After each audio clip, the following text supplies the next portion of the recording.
Hello. Hi. Hello.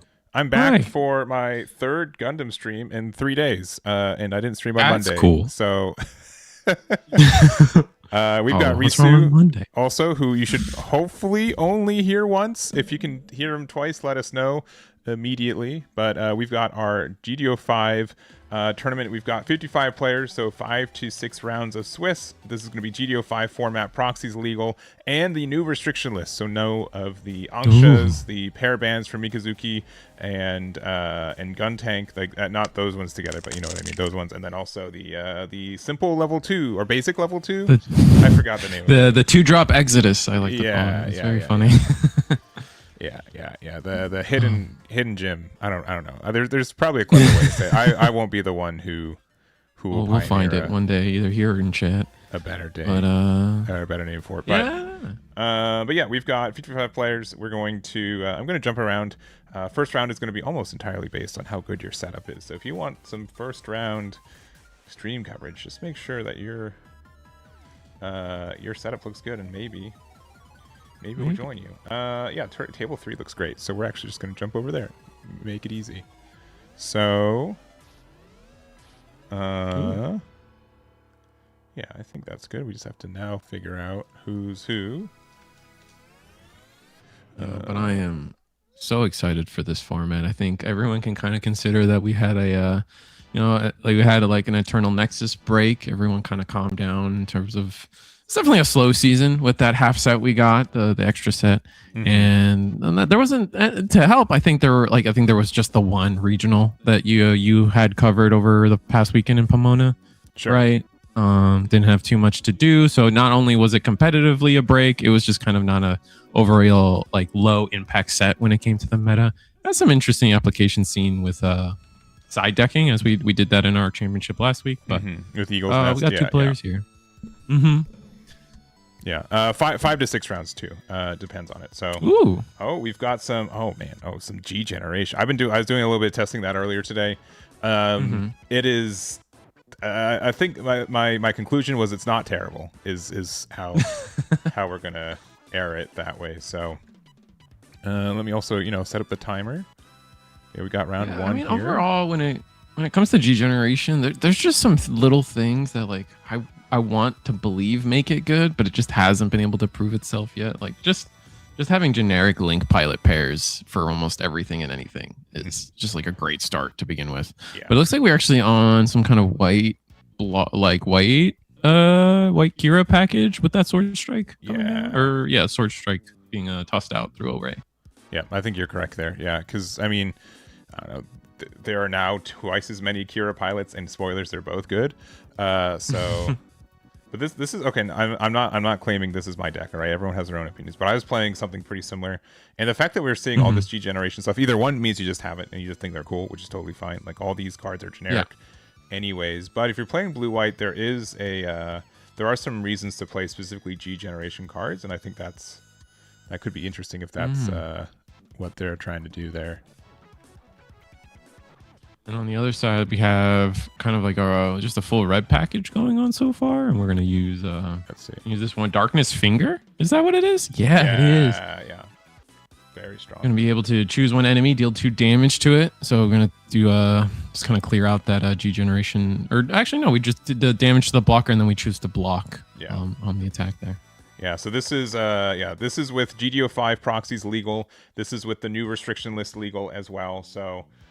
That ends up being pretty good. And then, we ended up using the Gira Zulu there. So it's 2 to 3 HP, but then also when it gets destroyed, you get to do an extra ping damage. So I'm going to actually guess if we see like the Merida with this could be we haven't seen the second color for Juan yet, but it could be like a Neo Xeon build, like like the Xiong build, or it could be a Banshee deck. So I'm gonna guess right now it's going to be Banshee for right now. Oh no shot we're seeing any G fighters come down in the next couple turns. I would be surprised. Surprised. And then on the right, we're definitely playing the new Strike Freedom, and it's just Kira just got so many good links, and like it's so difficult. Like Kiro's never a bad pilot. It's probably the third best pilot in the game behind Mikazuki and Amuro. And now I Yeah. almost want to say it's the best pilot in the game because it got so many new things to link with. It's insane. Right. Like my favorite thing is when it comes to the two Kira pilots though is like there's been a pie chart going around and everyone has to kind of consult it. It's like, all right, this Kira works with these units. These are the units that work with both Kiras, and then these are the units that only work with the Orb Kira. It's just so amusing to me. We do get to clear the board with a bunch of like a little bit of weenies. We traded in our Mirita pilot, and now it's our turn at level 6 now with the EX resource. Yeah, we're at 6. Yeah, so yeah, we were at 1 HP. We got a ping from the gun tank. It's looking good. All right, resting 3. That's going to be silver bullet. Oldie buddy goodie at this point. And another plant G generation blocker. Essentially the same as Rick Diaz, but has the G generation trait instead. So yeah, I think it's just like whoever you think is cooler at this point. Yeah. I mean, there is also like honestly, like you play the card that people don't know about as much, even though it's the same. You're like, huh, what's that? Like, just catch them off guard. Yeah, like, oh wait, that's a blocker. Dang. Just anything to be like, what are they doing? Also, I just flipped the right side. The mat was a little off. Actually, I see. Let me see. Could probably actually stretch this a little bit more for you guys. Yeah. Now that's on the red, blue, pink side of things. We're gonna get the white base down, and that's gonna be our full turn. It looks like. Yeah. I've been liking white base right now, though. I think it's been pretty good. Again, like it's somewhat easier to be able to establish tokens, I think, with it too. So we're gonna play the Argama, another popular base, especially for like the white-blue combination, just because we don't have any 6 HP bases in that color combination right now. So this is kind of the best substitution for it. Right. I don't see the breach. Like it's usually mainly played when you have like breach on the other side of the table, but I guess just getting the card draw out for one, it's never bad. Because I don't think red Blurple doesn't have any ways to just like ping base. I think there's like maybe 1 or 2 breach units that sometimes are in. We'll see. I'm gonna go OA, see what we have to discard off of that, but looks like another rather weak turn, and I don't think we should be. That's not spelling. If you're right, and it is like a full Neo Xiong build with the Marita Cruise and everything, like the longer the board isn't scary, the longer you're playing against red, and they still have 5 shields and a base. Those Neo Xiongs are just. I'm terrified of them constantly. Yeah, and there's the L Strike, and honestly, again, like L Strike's always been a very powerful card in this game, and now we have like. What you could be running 8 pure links for it into this game. One of them doesn't really do anything, but honestly, just being a 6/6 body blocker that also bounces a 4 or less back to hand, like that's just so much tempo that you're able to do with it. So again, like it's just insane how much like this deck can really put out. So got another Zulu there. Let me actually double check the name of this card because Gira Zulu, or it's Gira Daga. Sleeves. Okay. All right. I was kind of there. Yeah. Gear is fine. Yeah, it only does damage to 5 or lesses, but or 5 AP or lesses, but that's a lot of the board. Everything on the board now. Yeah. But silver bullet don't count. And then from here, now we're level 7, so we might be able to see. Still short of the new Strike Freedom Gundam, but I think that's still the top end for these decks. So. Are we level 8? Are we? I think 1, 2, 3, 4, maybe. Oh, wait, 1, 2, 3, 4, 5, 6, 7. Let me. Well, we have the EX on the far left, right? Did you count that as part of it? Yeah. Here, let me just double check. Maybe I'm tripping. Yeah.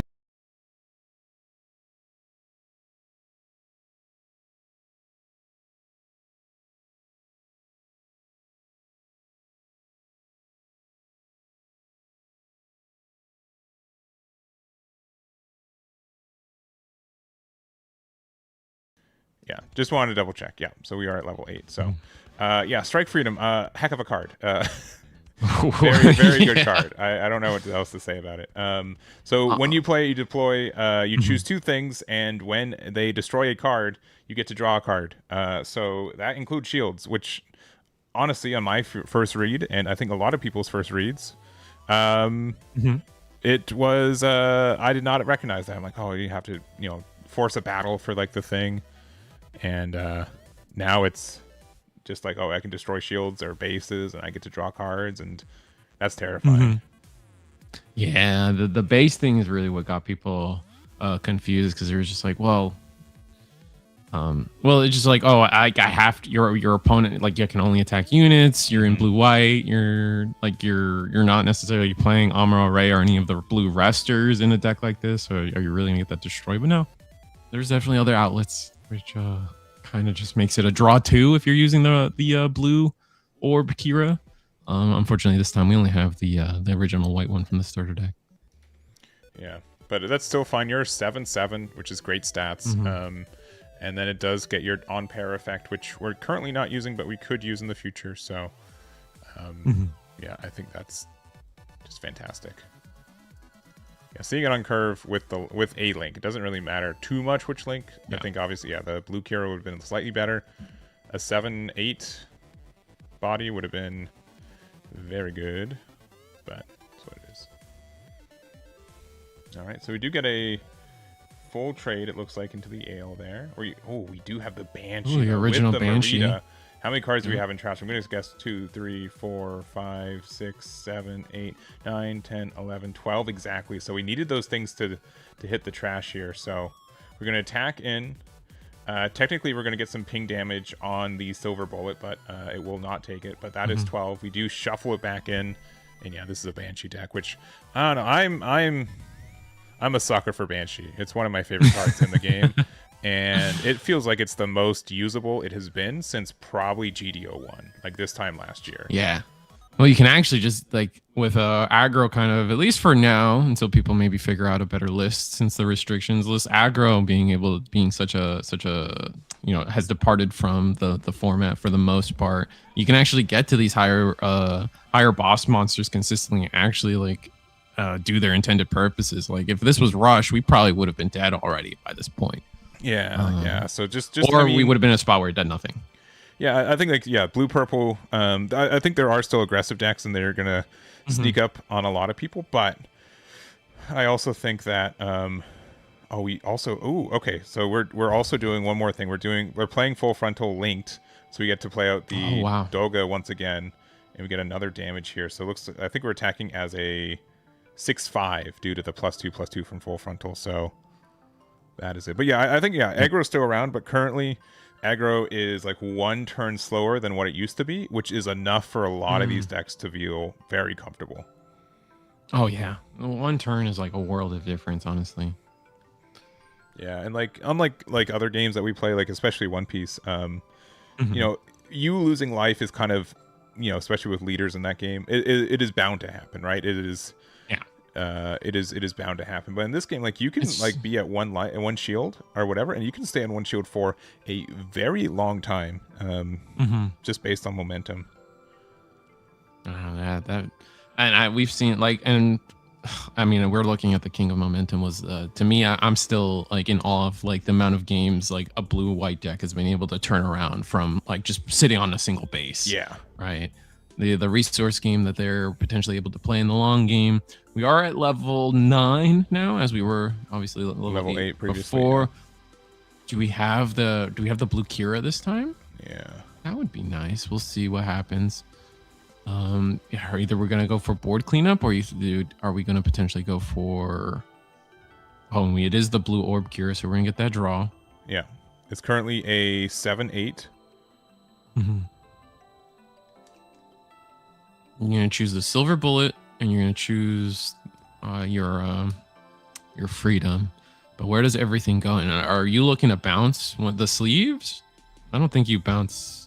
Well, the weird thing is that, like, yeah, silver bullet doesn't it can't really KO a card right now because it has 4 4 AP. Yeah. Yeah, Oh, so we'll that see. should have 7 damage on it, though.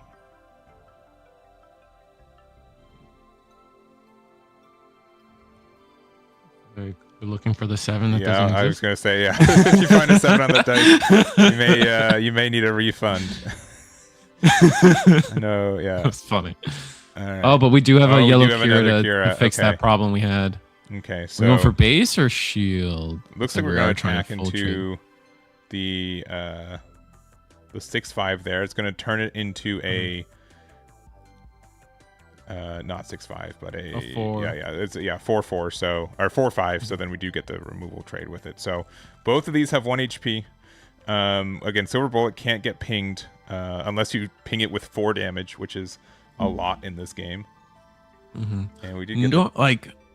I was gonna I feel like in this situation it would have been okay to use the freedom effect to bounce. I guess it depends on your hands, like what you got in your hand, but to bounce the sleeves would have been okay, I think. Yeah, but we're gonna play out the Neo Geong here. Gonna do damage to the strike freedom. Yeah, that's the only target you want to be can take damage. Yeah, and then probably attack the sleeves into the Silver Bullet just so we get the removal of it.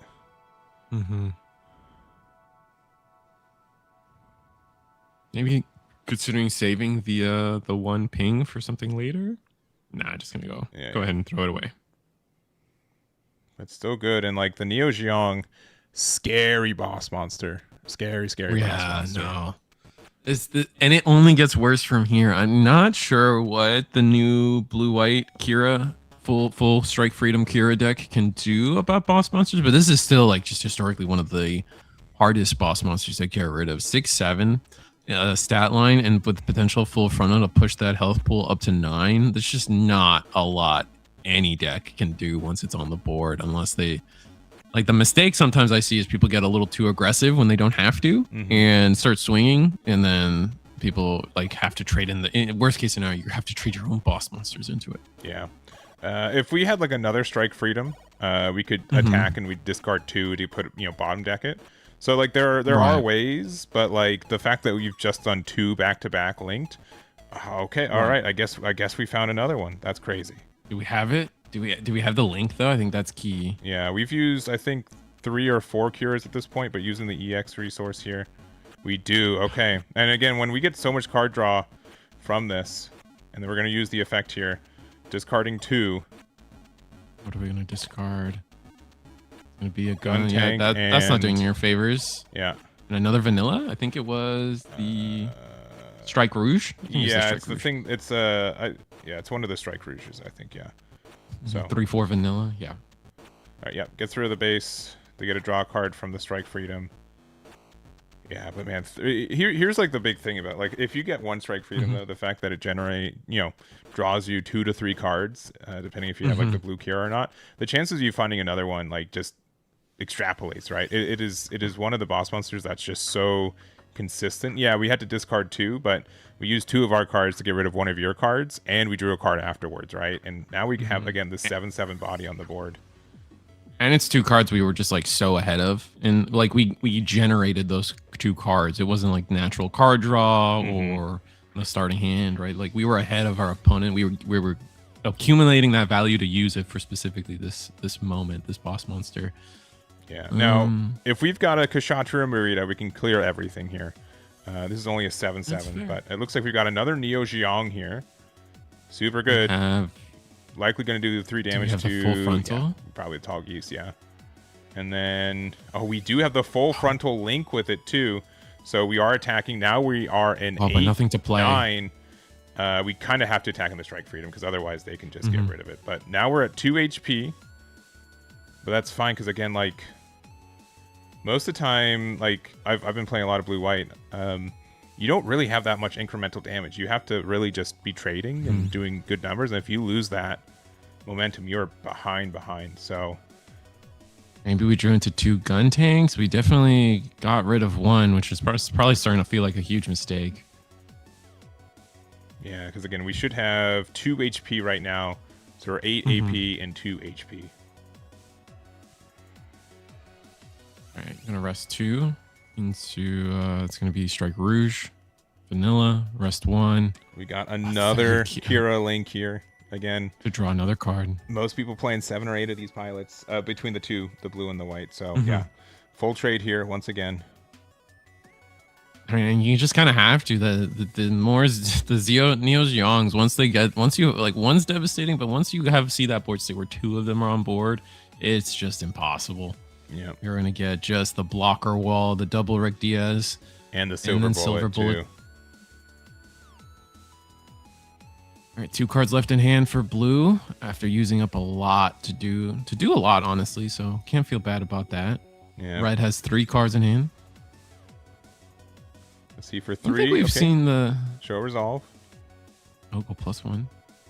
Have we seen the new red overflowing affection get used in this game? I don't think so. That was a big card that a lot of people were really excited about. Yeah, there it is right there. Yeah, the airframe seizure. There it is. Yeah, the issue here is that 3 HP is like a little bit tricky for this deck to do. We generally do like even numbers of like 2 damage, so we are, I think, technically ahead on card advantage right now for red blue, but yeah, these damages are gonna hurt us a lot. Also, tempo's just not on our side, right? We can swing these 3. Oh, we got a link there though. Okay. With full frontal. So we're going to attack and get rid of the base there. And the last 2, we are going to play out a 4-3. And we've got 2 cards left in our hand too. So it's a bit of a race here, but like as a 5-6 body with 3 cards left in hand and asking for cards in trash, I'm going to guess enough for another Banshee. At this point, yeah. At this point, yeah. And you're probably going to give them more because I think your best play is to just turn these things sideways, faces the place. Yeah, but try to win the race. If you have a link, though, I mean, this could be enough for you to get there. So we're going to attack 3 into shields. A Corsica base here. That's huge. And an extra card in hand. That's... All right, what do we got? 1, 2. Just going to block her up. Oh, this is another G Generation Vanilla, I believe. This is our 4-3. It's a white G Generation Roselle with a Nail Strike.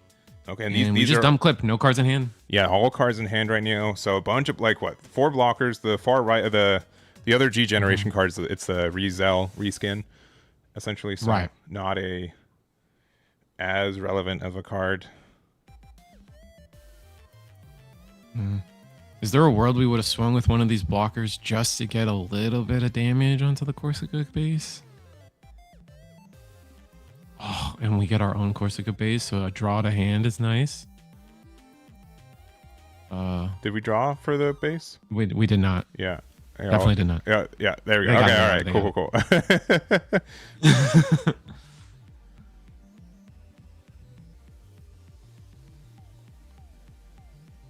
Resting 1, gun tank onto the Rick Diaz. Resting 1 for, I think that's the Darkness Finger. Yeah. Darkness, yeah. Oh yeah, because I'm so used to that being like Marita underneath it. So, get rid of the base. 2 for, I think this is our last sleeves. And then a Banshee. Oh, this is likely it. Yeah, no cards in hand, just the base, so we can go 3 and 4. Yeah, 3 and 3 to get rid of it. Now you swing. If this is vanilla, a base, though, no, Shinanju. Shinanju, ugh. And there's the 4. GG's. What a grind, though. What close. A grindy game. Yeah, no, that was just a gun tank at the bottom. All right, gotta do the the checks after that, but yeah, pretty impressive there. That was pretty cool. Yeah, those strike freedoms, got to see new stuff on both ends. Are just so nasty though. So nasty. That is gross. What we just being able to get, as I was saying, Neos Young was immensely difficult to get rid of prior to GD05, but I mean, when your reverse boss monster can just get rid of anything, and it comes with a cost. It's not free like Neos Young can be, but way more potent and then tide turning at the right time. Yeah. I mean, this is also, I'm looking at chat too. You can't say deck's best deck in format if like it's round 1. It won a table at round 1 when there's like 25 other games going on. But I think it is. I do think like the Freedom deck is like one of the. We'll go back to us. One of the more consistent decks because like again, as long as you find your one boss monster, it generally helps you draw into a second link, right? And when you can also run up to 8 Kiras and 4 of the Kiras let you draw cards, also like it's just like really consistent, really consistent. And that's something like since like even beta format I was talking about for a long time. Like, what does this game look like when we get to the inevitability of having multiple of the same character pilots? And I think this deck is like our first tried and true example of what that looks like. I know we've technically the first double character we've gotten was Char. Red white didn't really mix well. Same with White Academy into Green Academy with Suleta, but this is the first time like no, they very clearly intentionally made both of these Kiras to fit into the same deck, into the same archetype, and see where we go. And the same can be said for the Hero U. I know there's a lot of hype for the wing, green white wing making a return potentially if people can figure out that list.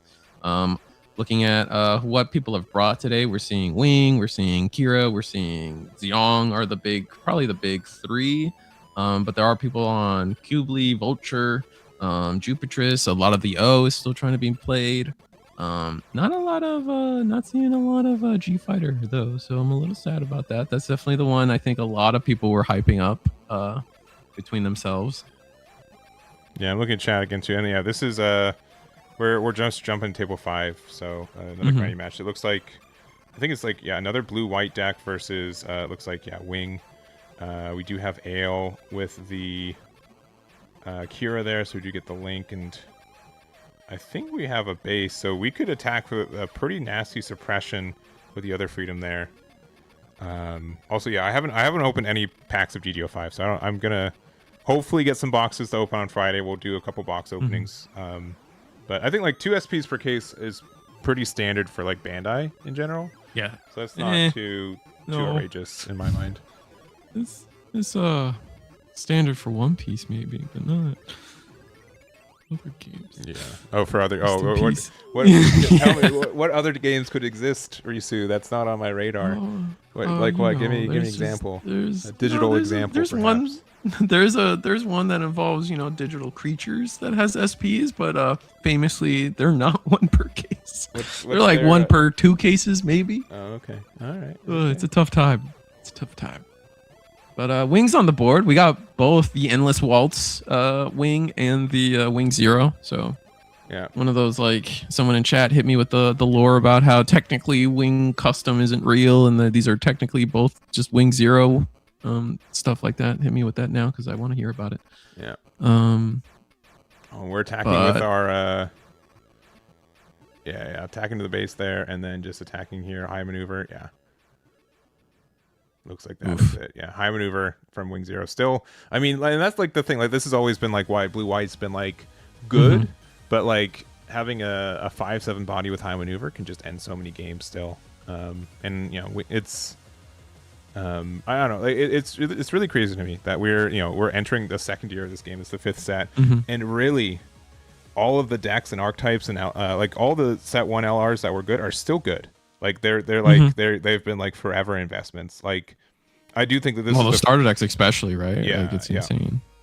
Because like the first year, I feel like most of the decks have been trying to be like, oh, here are these new archetypes that are like not around these cards, and then it's like, oh, these are bad. And they're like, all right, fine, here, have another Amuro, have another Kira, have another hero. All right, just get you're everything. Gonna play the cards anyways. Here's some new support for them. So, but yeah, it's funny. Yeah, because I can't think of like I remember trying to think back to our like the One Piece days of first wave of starter decks. Like there are definitely a few cards that proved the test of time for a while. Like was Radical Beam a starter deck card? I know the Unblockable Luffy was a starter deck card. Guard Point was for when Rad Beam got banned. Guard Point for a while, or limited for a while. I would say compared to like One Piece had like Zoro as like a leader. That was like forever good, and like Trafalgar Law. Right. Like Red was like Red was like really good in One Piece for the first year. Remember Queens were important for a long time, like the blocker Queen. Yeah. No, that card was good too. Purple Kaido was like always like somewhat legal, I would say, as a good deck. Red was like one of the better ones. Green had like just if you were playing a Supernova deck, right? It had like the Jewelry Bonnie, some other cards that were good. Right. Blue was not really not. It wasn't good until they made another Blue Star deck like 3 years later, but it's fine. Yeah, pretty much. Um, But like the point is never to the no single card or anything to the degree of how these Gundam set 1 into starter first wave of starter decks have been like so fundamental into how we play this game, man. Yeah. So, anyways, that's it for round 1. We're gonna get to round 2 pretty shortly. Thank you guys for hanging out. I'm just gonna make sure that everyone's having a good time and that we got a new judge today, so I want to make sure that they're doing well as well. But we'll be back round 2. If there's any decks you guys want us to try to find, we'll do our best. No guarantees. Be right back. See you guys then. Pew. Bye.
Hey, we're back.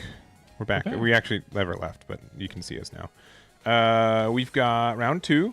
Someone asked for Daughters, which I don't know if it was the Daughters player who asked for the Daughters, but you know, I've been around enough to say, you know, that's usually the case when someone's playing something funky. But you know, it is a deck that I think can have some merit when there's less, like, when it can be an aggro deck, and when like ping damage is at a little bit more of a premium.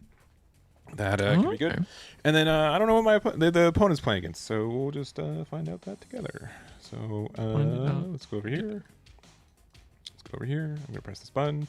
We're in big fat round number 2. And then yeah, I have no assets for Daughters prepared, so my bad. You can make fun of me for being a not prepared guy, but it's true.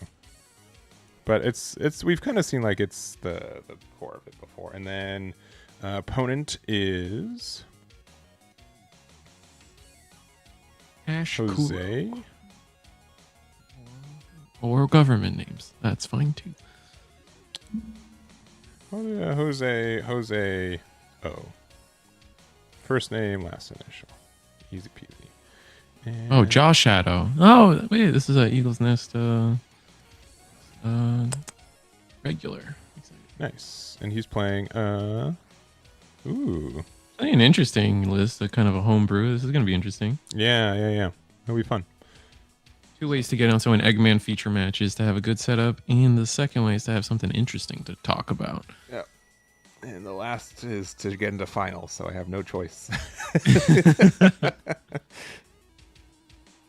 Oh. Doesn't matter. How just intentionally make a horrible setup and force us to talk about it. But Daughters, we know one of them is Daughters. What's the main mechanic of Daughters? Is just getting all these little weenies out through the flyer, or yeah? How do you view the Daughters? You get these abilities to make tokens, and then get abilities if you have tokens. So there are 0 AP, 1 HP tokens. So they're kind of like the League Militaire ones, but you trade off the ability to attack in there or not. So like like the Daughters tokens, they can attack wherever, they can link, they can do everything like a regular unit can do, but it has 0 AP naturally. But if you do have ways to give it additional AP, then you are in a good spot. So that's one of the best ways. Are we like throwing support at this, or we're just gonna pair them up with pilots, or do we have like an aura buff, kind of like a core fighter or something, or one of the I think one of the League Militaire pilots gives everything +1. Yeah, we have ways to like give them AP, and again, like we can always just like link as well. But we're gonna start off with one of the newest cards in the deck. It is the Gadil.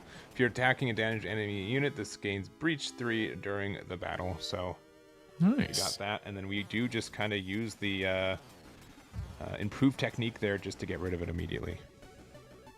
Yeah, looking to just keep things off the board as much as possible. Like, how much would you say using up all your resources every turn is that something you value a lot in Gundam right now? How do you like? If I go a turn without using all my resources, I'm not feeling too bad, but there's a limit. It just to kind of like the early games, like I mean, like there's almost like no turn 1 plays in this game, right? Right. So like it's fair from that sense, and even for going first or going second turn 1, unless it's like literally overflowing affection, there's like really not anything. But we do have a good old Gundam Amuro here, real quick. Good old, still the best 4-drop play in the game, or turn 4 play or level 4 play, whatever. Let's see, how do I feel about Londo Bell? I think honestly I feel like I overhyped it a little bit. I think the deck is still like fine, but like it's a little bit too linear of a game plan. Double Breach 5 is really good, but I feel like it just sometimes hits them down from 4 to 2 shields, and then it doesn't really do as much. So it could be something like an alternative win engine for separate decks, but I wasn't as impressed as time went on for this format for it. But that doesn't mean it's not good. It just means I haven't found a build for it. We're going to go ahead and respond with our own best level 4 play of the game. I'm going to go ahead and... Ooh, that's a way to get all your Daughters units AP. Yeah.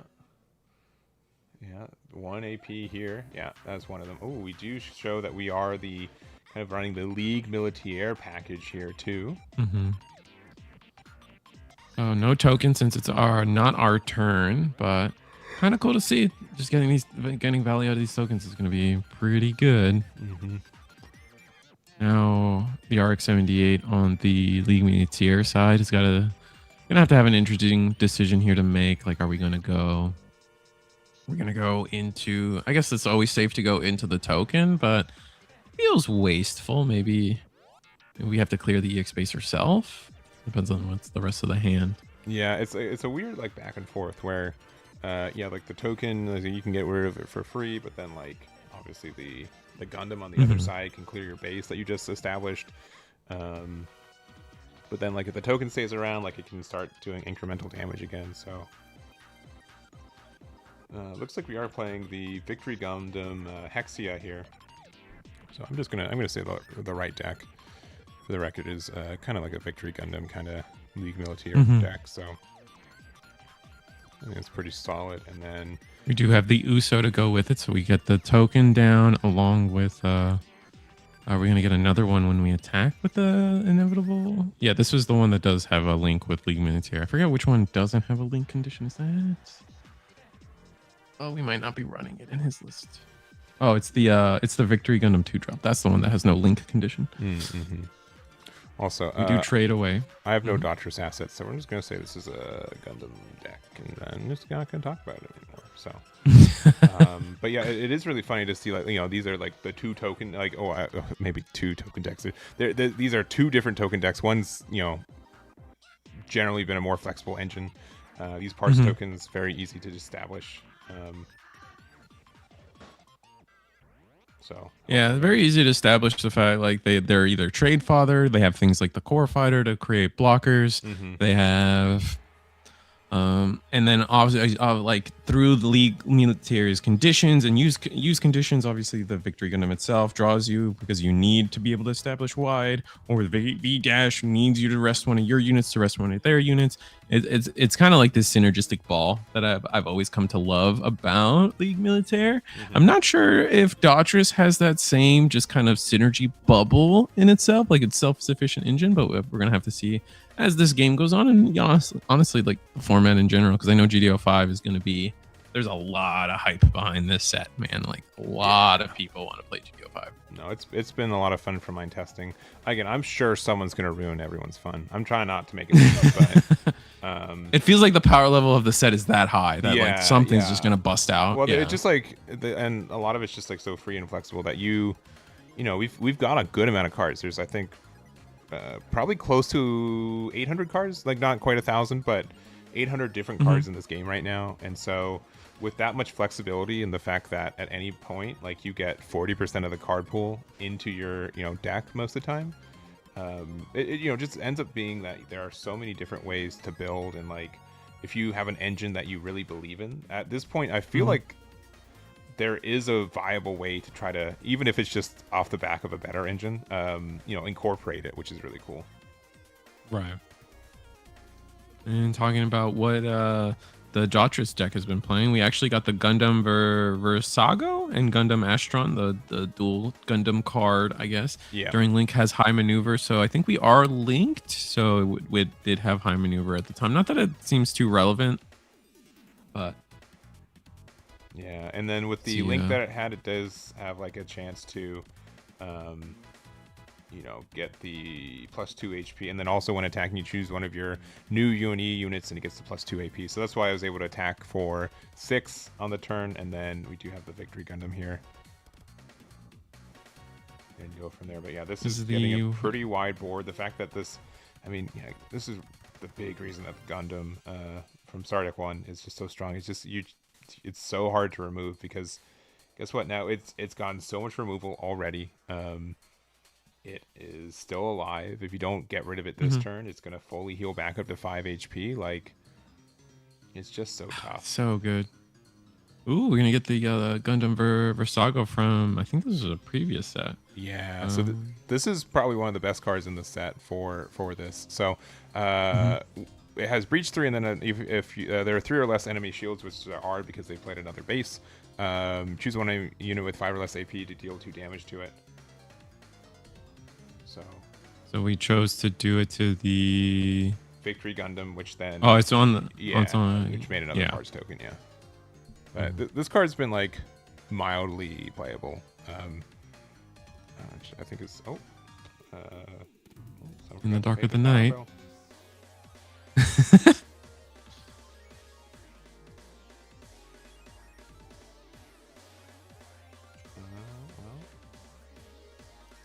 Are they both frozen? Am I crazy? I don't know. Honestly. No, they're not both frozen. But maybe Josh Shadow's whole power might have gone out. Yeah, actually, it was a joke, but at the same time, like,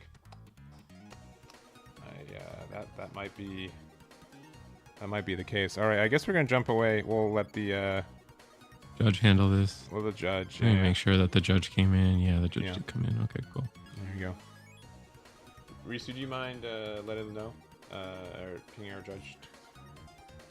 Yeah, I'll let our judge. Cool. Well, I mean, here it is. I mean, that's unfortunately how it is with some of these events and times. So I'm gonna try to find another game real quick while they figure that out.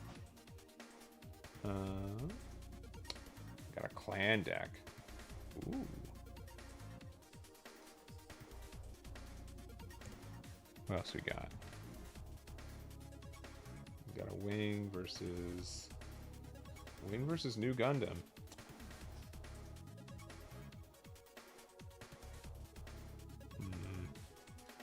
Let's look at table 5 real quick.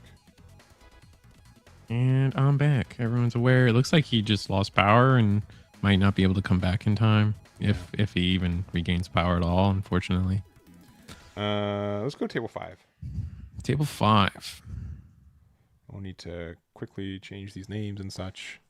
But it looks like we've got the O on the left, which I haven't played a lot of this recently, but man, it is a good archetype when it gets going. And then a red-white deck with Justice in it, so which, you know, based off the results of California this past weekend, can't be bad. It did very well. Did very, very well this weekend. So let me get the names fixed for these. We are at table 5.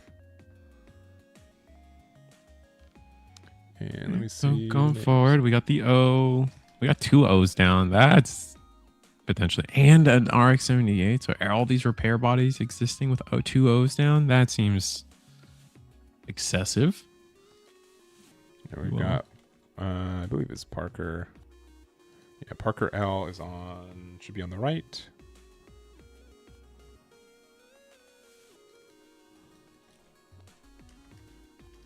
And then on the left, it is Russell W. Here we go. Oh, I guess I'll flip this one as well. Sorry, I was not expecting to have to jump through a game mid-game like that. So we've got our blockers up. The O, if you guys don't remember, it's very mean if you get everything set up, which seems close to where we're at. So let me hit the save button there. Having repair 3 innately is kind of disgusting, and with the amount of repair you can kind of throw around with Paptimus onto other units as well, it gets sort of ridiculous. We are going to use Giant Killing to get rid of the RX-78, leaving us with the O and a Lifrith.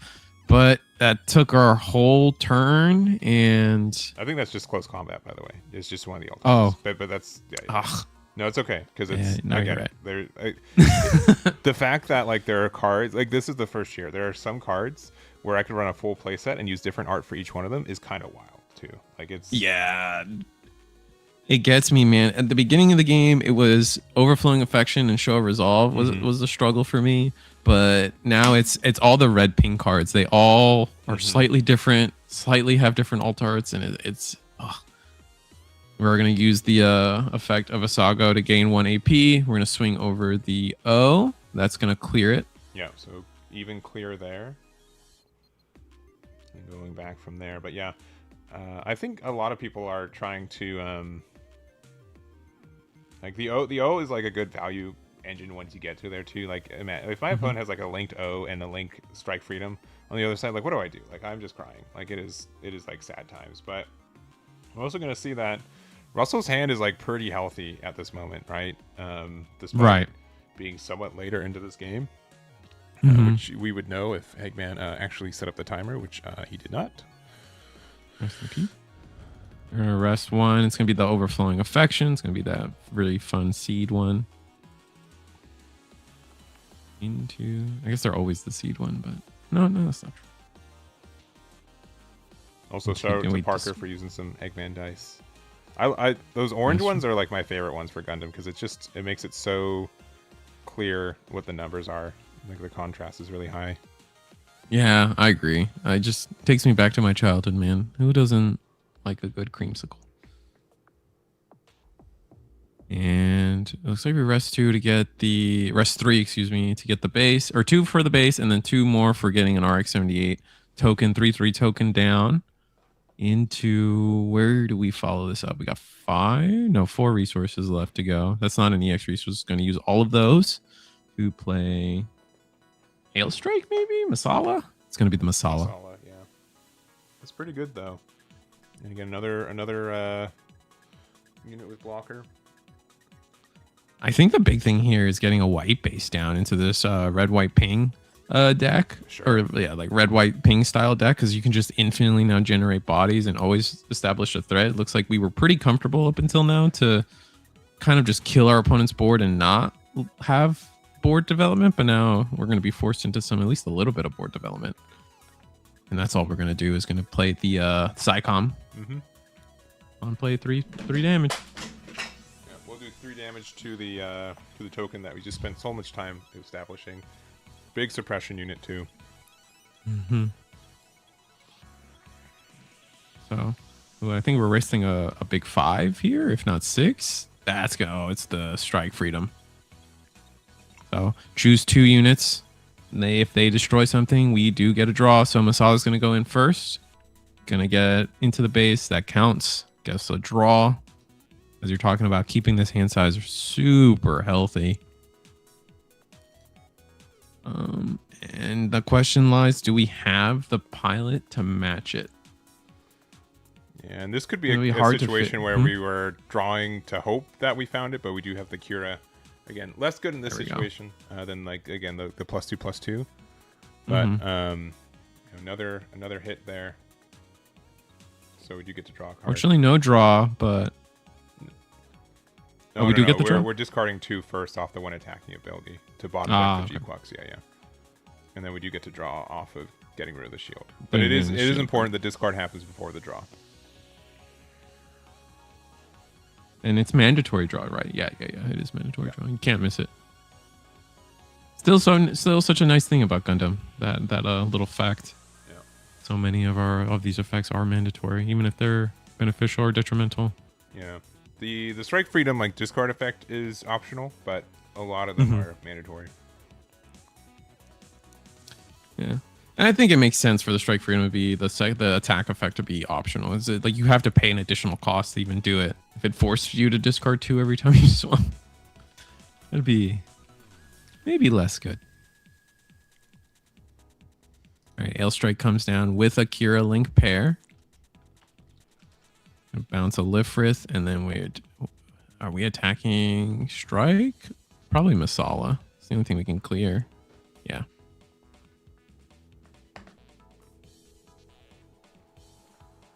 Damage onto our Ail Strike. Now are we looking at full 10 resources to the O? And where does this go? We have to decide. It always depends. We have so many cards in hand. I just peeped in Amuro Ray, which is nice. Into I'm trying to map this out. I think we just want to, if we can just establish another repair body, another link pair to get rid of the Ail Strike, maybe trade up or go up on a board. Another Strike Freedom would be great, obviously. Where will we take us?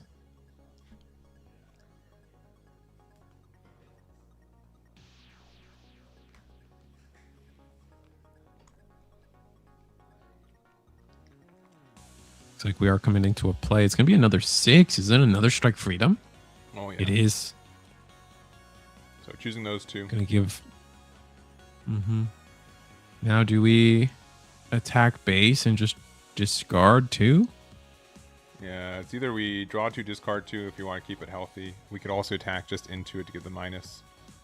I don't know if he drew off that yet. I think we're still resolving the discard. Yeah. No, that's fair. Yeah, because it is a one paired effect. So obviously the other Strike Freedom can't attack this turn either, but you do need to get the discard there.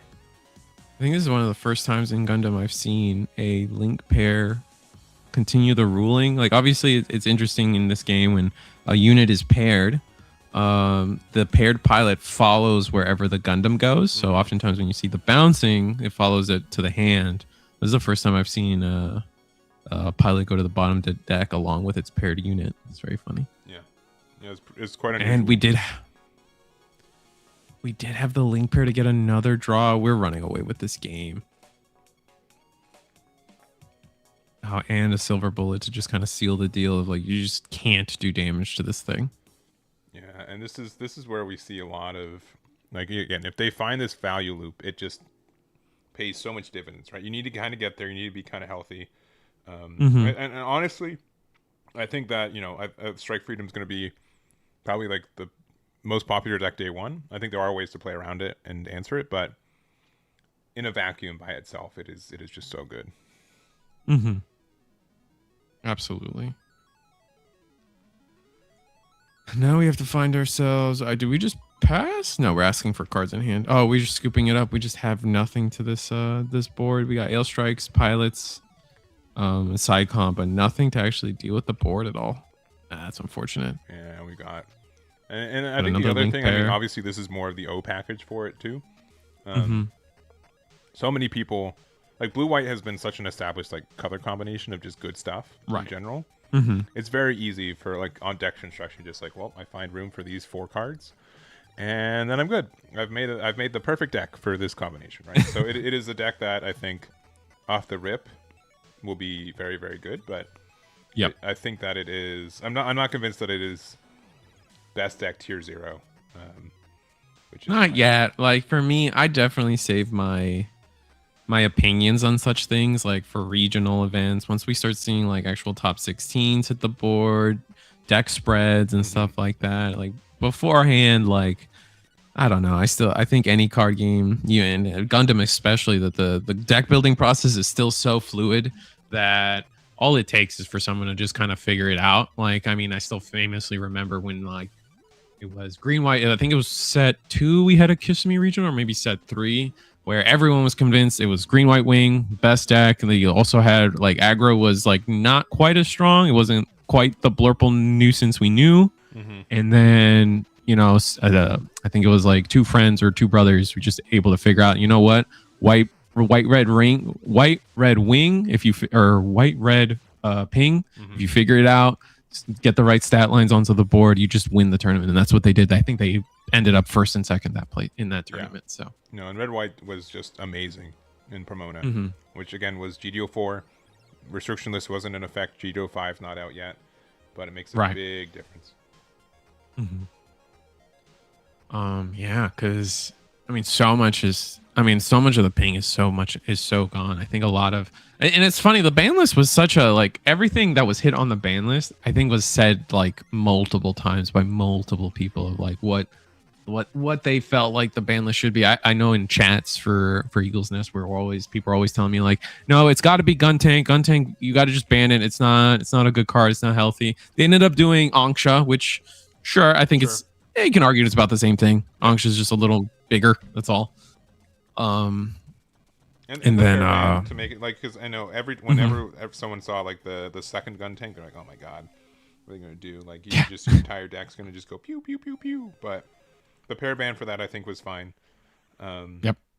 It's funny. I mean, this is the closest that this game has banned cards on release, since that has a pair ban, and then also, all the basic level 2s are a pair banned with each other too. So.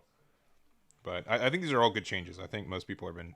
The biggest shock, not necessarily what they hit, is that they did all of it all at once, kind of thing. Yeah, I know, like it was just not. It was so not Bandai's mo to go this hard on a ban list, and then this hard so early into into one of their card games, and this creative. I don't think they've ever done a ban list this widespread. They did a pair ban alongside normal bans, which are bans are already a crazy idea. Like that is almost like that's rare for some of these Bandai card games. They have straight up bans. Usually we see that limit to one in most of their games. Yeah. And then the vanilla I still don't even know what to call it, but the 2-drop Exodus. Yeah, I've been joking, but like, you know, the level, you know, this basic level 2's restriction was so unusual. They had to use 2 different slides to explain Yeah. what got banned and how it got banned. Cause, Right. You know, just like, yeah, you have to look at the chart. I also didn't think they were. Even after watching it myself, I was still confused after the fact. I was like, I was convinced you could still, like, as long as you had 4, you're good. Like you're legal, so you can mix it up. You could. I thought you could have like a gym with a Zaku with a, was it like the Submariner? I think was on, with the red one.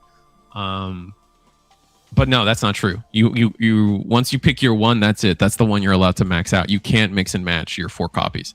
Yeah. And I think that's more just like better housekeeping effects, like meaning so as in if you see like 2 different copies of like a basic level 2, you can't be like, well, I guess they're running less than 4 of both instead of, you know what I mean? You just gotta trust them. Yeah, yeah. Or I just see. like it's just an like immediate like, oh, if you see 2 different ones, they're out. But like, you know, it's harder to like miss out on 5 copies of Gym kind of thing. But it looks like Wing's doing quite well here, playing against New Gundam right now.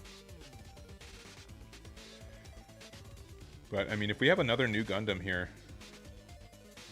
yeah, they did attack it out with Wing. Yeah, another New Gundam here can do a lot of pressure though. We're gonna OA with probably gonna leave these last 2 resources standing. Discarding a Shenlong? That was Shenlong. Maybe Ultron, not sure. Rick Davis hits the board, and we're just gonna cut through shields a little bit. Not gonna leave the Ale Strike standing, I think is curious, but we'll see. Yeah, well, if we have 2 shields, we should be good here.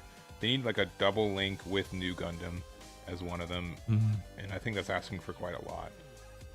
Especially this late into the game. I mean, we got a healthy library in our hand. Maybe it's enough. We'll have to see. All right, for 2. Look at the top card, leave it there or not. Yeah, no. And no. we scoop. Unfortunate. Yeah, we did have a New Gundam here, but nothing to link with it. And even if we did, like, best case, like, we'd get them down to 0, but then couldn't do much after that. So there is that one. We'll go back to us real quick. We've got 8 minutes left in the round. Let's check out table 9 real quick. They're done. We'll check out table 13, maybe? 13. They seem done. We can go to table 15. Psycho Killer. Don't fail me now. They're done. They're done. Going to table 6. Yeah, they likely are going to be here for a while.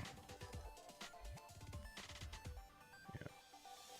Because it is the...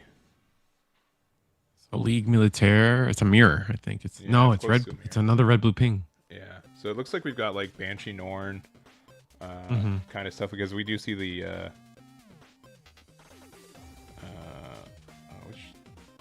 this is the newish Gundam. Oh, so we can attack into, we can get Amuro back into our hand. Yeah, yeah. That's nice. And then is this the Strike Freedom? Excuse me. It is, yeah. So it's got the suppression off of having the Orgama base, and then it's not looking good for our play on the right here. Oh, and I think it's like, what, 2 cards in hand? Yeah, 2 cards in hand. Looks like this is... It's a strike? Yeah, it is strike? Strike. Yeah, it's the SB for it, yeah. Ah. And we got 2 shields left, but again, this Strike Freedom is attacking for suppression due to having a base, which is very nasty. Resting 3. It's gonna be Strike Rouge. We're gonna. Oh, that's a little. Oh, we're gonna rest the. Nice. And that means we can Guarantee the suppression. Hopefully, there's no base. 1, 2, no base. We did see Strike 2 Rouge O's in goes in. there. Yeah. No pilots. Oh no, the bases, Strike Rouge no can't go in. nothing. Yeah. Yeah, no such thing. Ah, There's, 2 yeah, pilots. Yeah, there's the Papnimus there, but not quite there. So yeah. Okay. Very good. Yeah. Again, Kira's doing amazing things right now. All the things that links with are just I think a little bit of a cut above the rest, at least on this day one kind of consistency side. Yeah, for sure. So I think everyone's eyes are on that deck. yeah. I'm still holding out for Minerva Squad and Wing to take some kind of showing. Like I know Minerva Squad only got like what two new cards, maybe 3. But they'll definitely fill a couple holes that the deck was lacking in a lot of people's eyes. And then on top of that, Wing like kind of got the same kind of wave of support in just a second line for all your hero UEs, so that can't be bad. Yeah. But we're gonna take a tiny break. We're gonna go into round number 3. We expect 5 to 6 rounds today with 55 players. So we'll try our best. Maybe not try to find a Strike Freedom game this time. We'll see if we can do that. But we'll be back. We'll see you guys in round number 3. We'll be right back. Bye-bye.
All right, hey, we're back. Back. We're back. Yeah, we got one more table that's finishing up, and just again, I think most decks are taking along. Like it's a good clip right now. I think like some of the Strike Freedom stuff, though, like the back and forth can be pretty taxing on like a blocker, kind of defensive kind of deck. But generally speaking, yeah, like 30-35 minutes I think have been pretty good for this format as we've gone. We've seen a couple games. We've obviously seen a lot of Strike Freedom, and we're going to try to find a non-Strike Freedom deck, at least one of them, to feature for the next round. But Risu, what's been your experience with GD05? I know you've been looking, you've been watching my streams of like what not to do.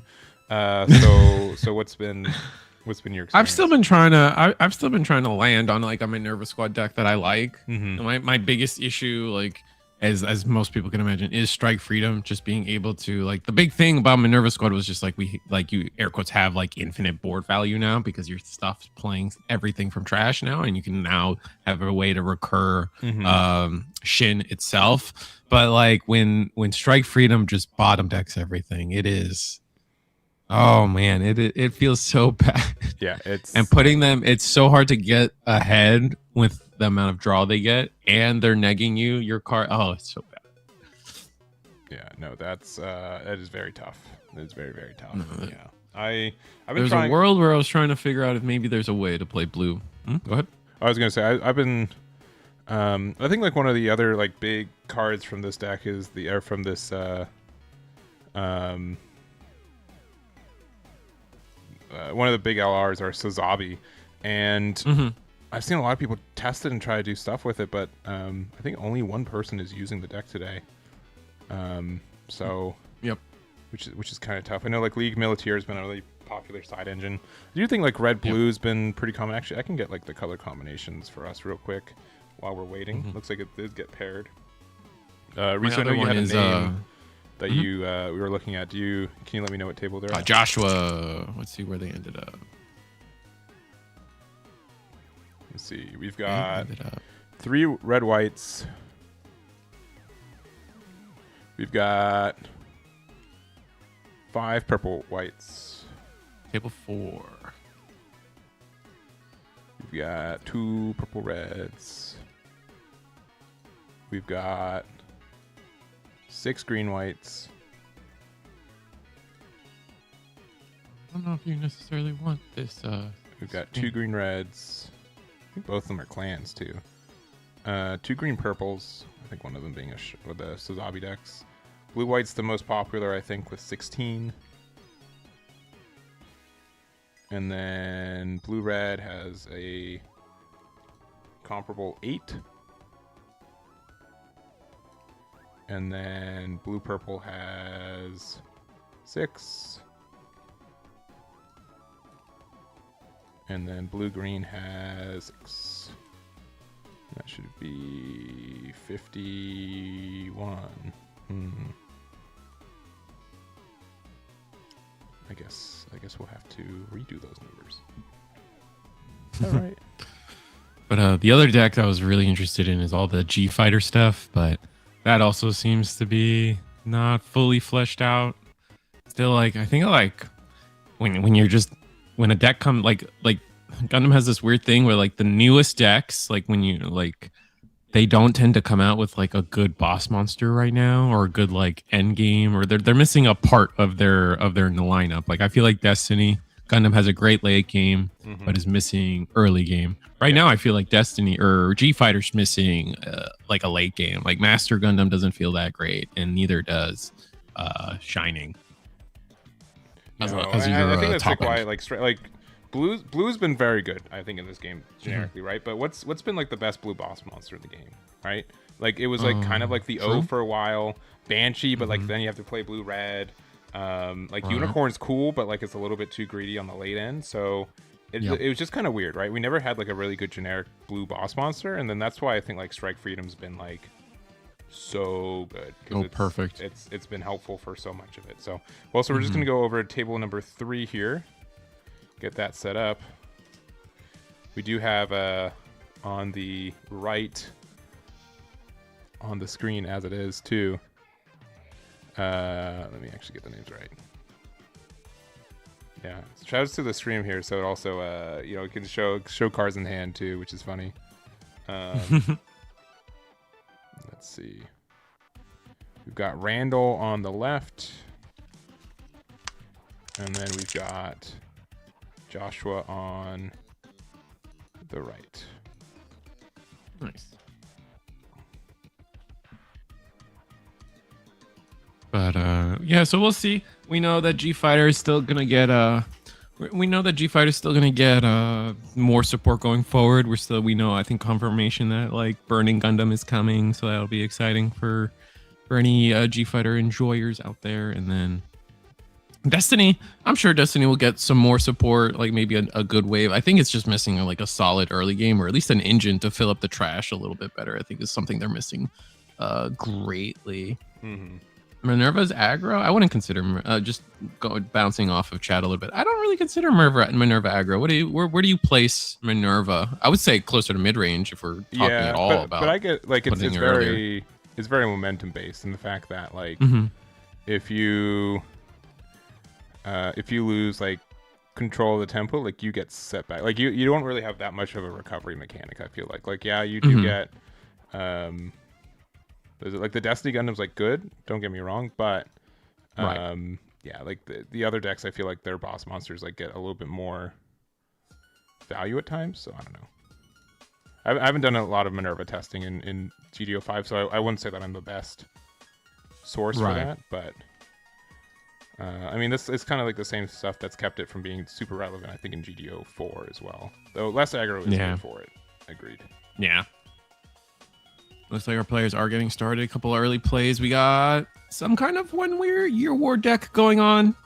We see the green one drops come down. Those are the Londo Bell ones. So I'm gonna actually probably say it's probably closer to the Rick Diaz comes down.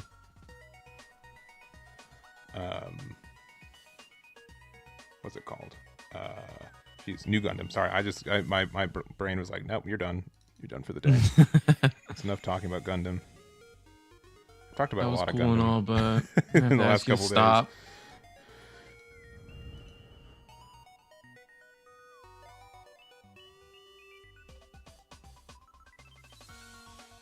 Oh, these are the Gigons. Right. Londo Ball. Got it. And on the left, looking like Zolot, and then we do have the Strike Rouge. Strike Rouge, yeah. No blocker on this one, but does link with any Kira and Orb trait, so good for value here. We'll have to see if is it League Militaire potentially with the Kira package backing it up. Yeah, resting one. Strike Freedom build. And we're gonna get the base down. The Ra Kalim. It's gonna have an activate main. Rest this base. Choose one friendly Lando Ball unit during this turn. When it receives enemy damage, reduce it by 1. So making these 2/2s kind of more effective. And we're gonna link pair 1 with Armor Array to rest that the blocker and swing in. All right, trading for board, and now I imagine the rest we're gonna go. Interesting, we didn't choose to go for a breach play there, and instead keeping our units up. Yeah, because we could have gotten rid of the. Oh man, we saw 3 of our basic level 2s. But I do think if you're playing New Gundam has to be an aggro deck where New Gundam's the top end. Right. Yeah. The most you're paying for something is that 5. Yeah, it is something to just break through the blockers and go for game more than anything else.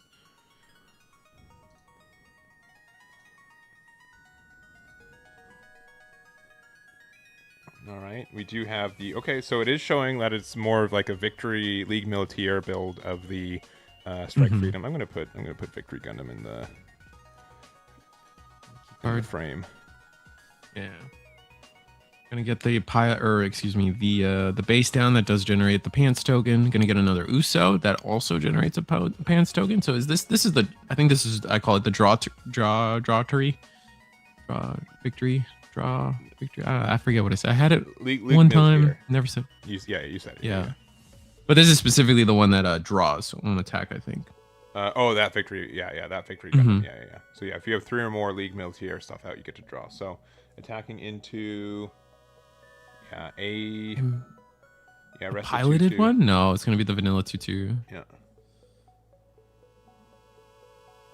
We got 2 damage there. Big 2 damage there.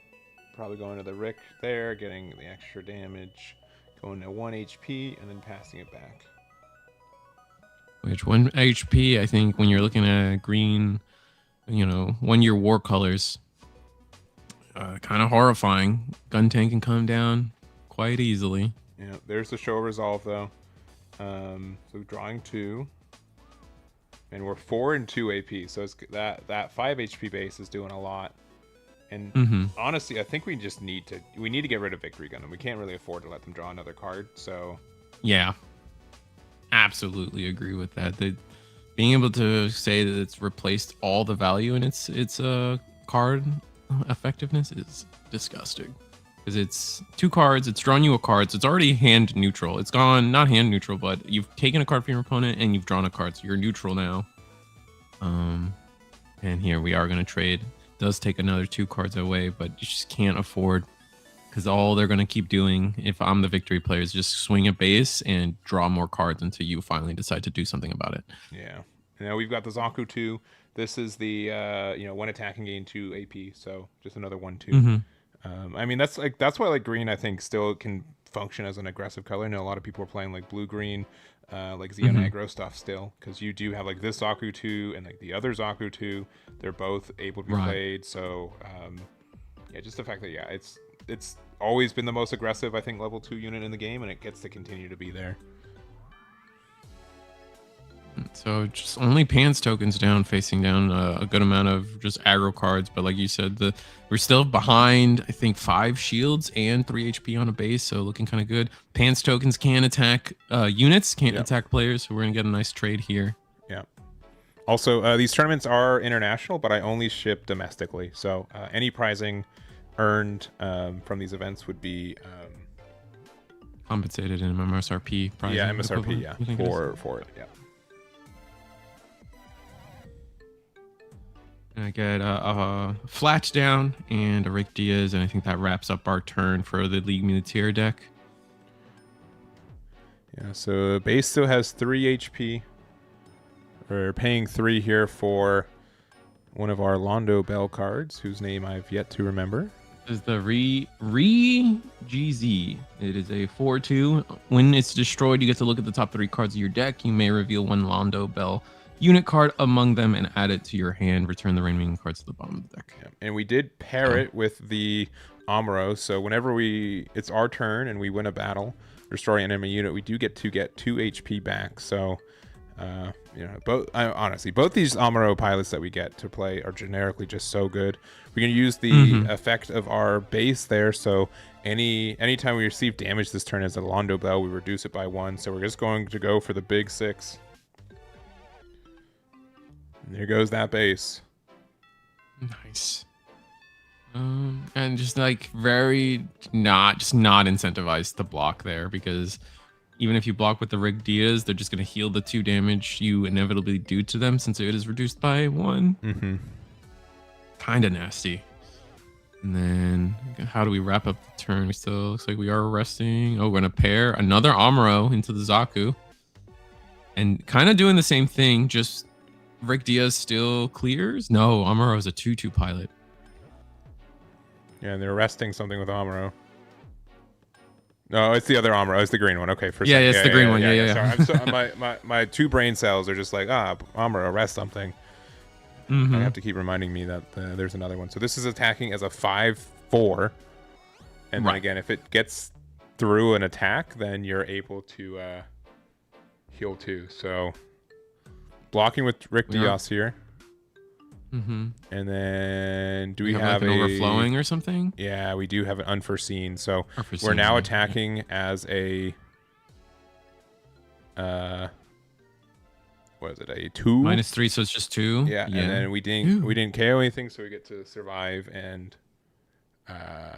but we don't get to heal either. So well played on that. Yeah, unforeseen. Still a nasty card in this meta.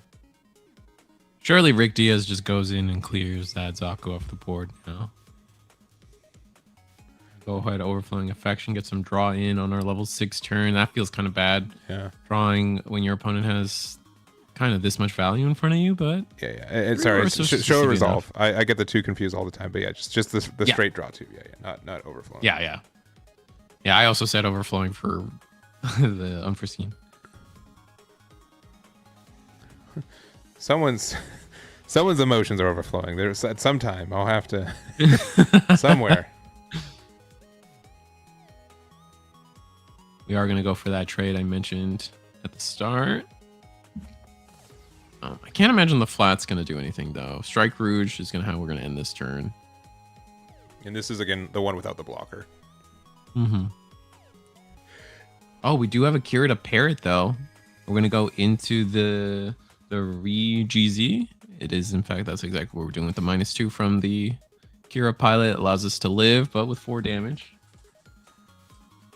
Yeah, and it looks like no Londo Bell off the top 3, which it's clear that Josh was playing a lot of like non-Londo Bell stuff. We saw the gun tanks, we saw the Zaku 2s, right? And so that does mean like you do get some move effects, but your consistency is a little bit lower than I'd say some other decks. And where you'd want it, yeah.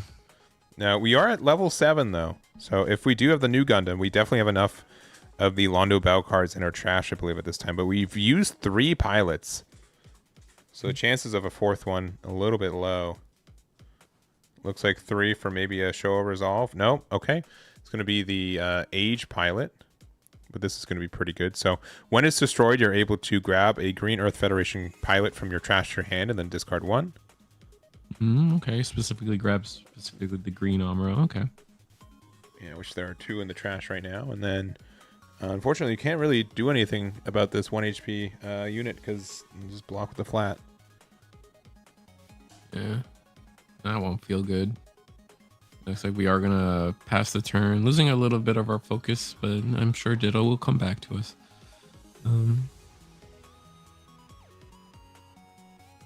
Well, we are now, I think we are ourselves now a level 7 because I think the EX resource went to the white blue player. I'm gonna get another blocker down, and I think we're just not, I think our hand quality is not high. We're seeing like a lot of these plays that just kind of just seem like I gotta get something on the board rather than progress the board. So it just hasn't felt too good yet. We got another 4 resources left in the docket here. We're gonna get that the on destroy victory Gundam down. I would be shocked if we linked it. There's kind of no reason to, but we do. Something I feel like happens a lot in this game is like when you're versing these aggressive style decks, you get too caught up in clearing the board and not enough going for your own kind of game here. Did we attack with the Strike Rouge? No, I don't believe we have. I believe it should still be. Oh no, we did. We used it to get rid of the Londo Bell stage base. Oh yeah, the base. Yeah.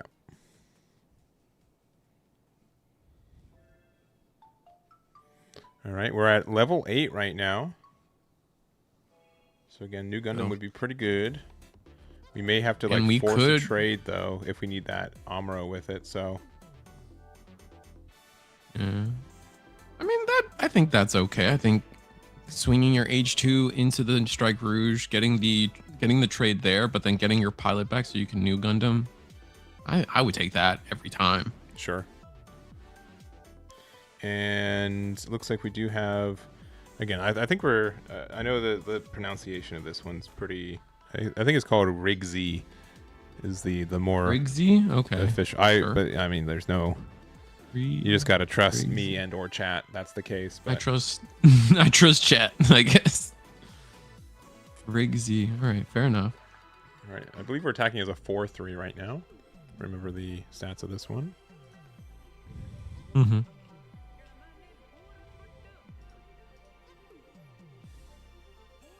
we do get the block there. Yeah, it's a 4-3. Yeah, destroy, choose 1 Green Earth Federation pilot from your trash, add to your hand if you do discard 1. So currently at 1 HP.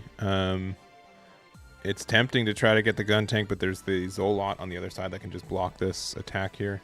And looks like we are passing back. I think this is just coming down to like either we're trying desperately to find a link pair. Not having found the new Gundam yet feels rough.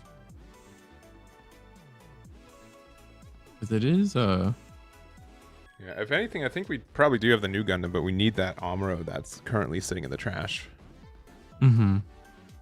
Especially if just for the HP recovery, because you could do potentially a lot. You can clear so many bodies, right, like with that when paired effect. Yeah, so there's the destroy effect. So yeah, grabbing a Green Earth Federation pilot. There's the Amuro there. Adding it to hand, and then we're going to discard it. All right, so I guess we were not looking for it. Oh, okay. So we were looking specifically. We're looking specifically for potentially new Gundam. Yeah, which unfortunately that's the tougher part because it's going to find itself likely in these shields, and we can't grab it from shields like we can for pilots. So a little unfortunate there. That's the other new Gundam, not the LR. That's the rare that just got pulled out of the shields areas there. Still a great card. One paired, breach 3. And then on deploy, if there are 2 more Orlando Bell cards in your trash, you can get a little bit of EX resource, a little bit of ramp. Yeah. Now, one good thing for Joshua right now is that, like, yeah, we haven't seen our piece, or we haven't been able to establish it, but from what it looks like, it doesn't look like Strike Freedom has really hit the board, found its spot either. So we're gonna start with what looks like a 4 into. I'm gonna guess. I mean, either the Victory or the paired the Rouge. Yeah, I'm gonna say the paired Rouge. Because it looks like, yeah, I'm going to guess we're going to try to use it to try to find new Gundam here. Yeah, there's the block here. Get the block. Yeah. Get the on-destroy. Look at the top 3. This block feels kind of bad. I don't know if I would have blocked. Yeah, there's a new Gundam, though. It also means that we are out of cards that are League Militaire.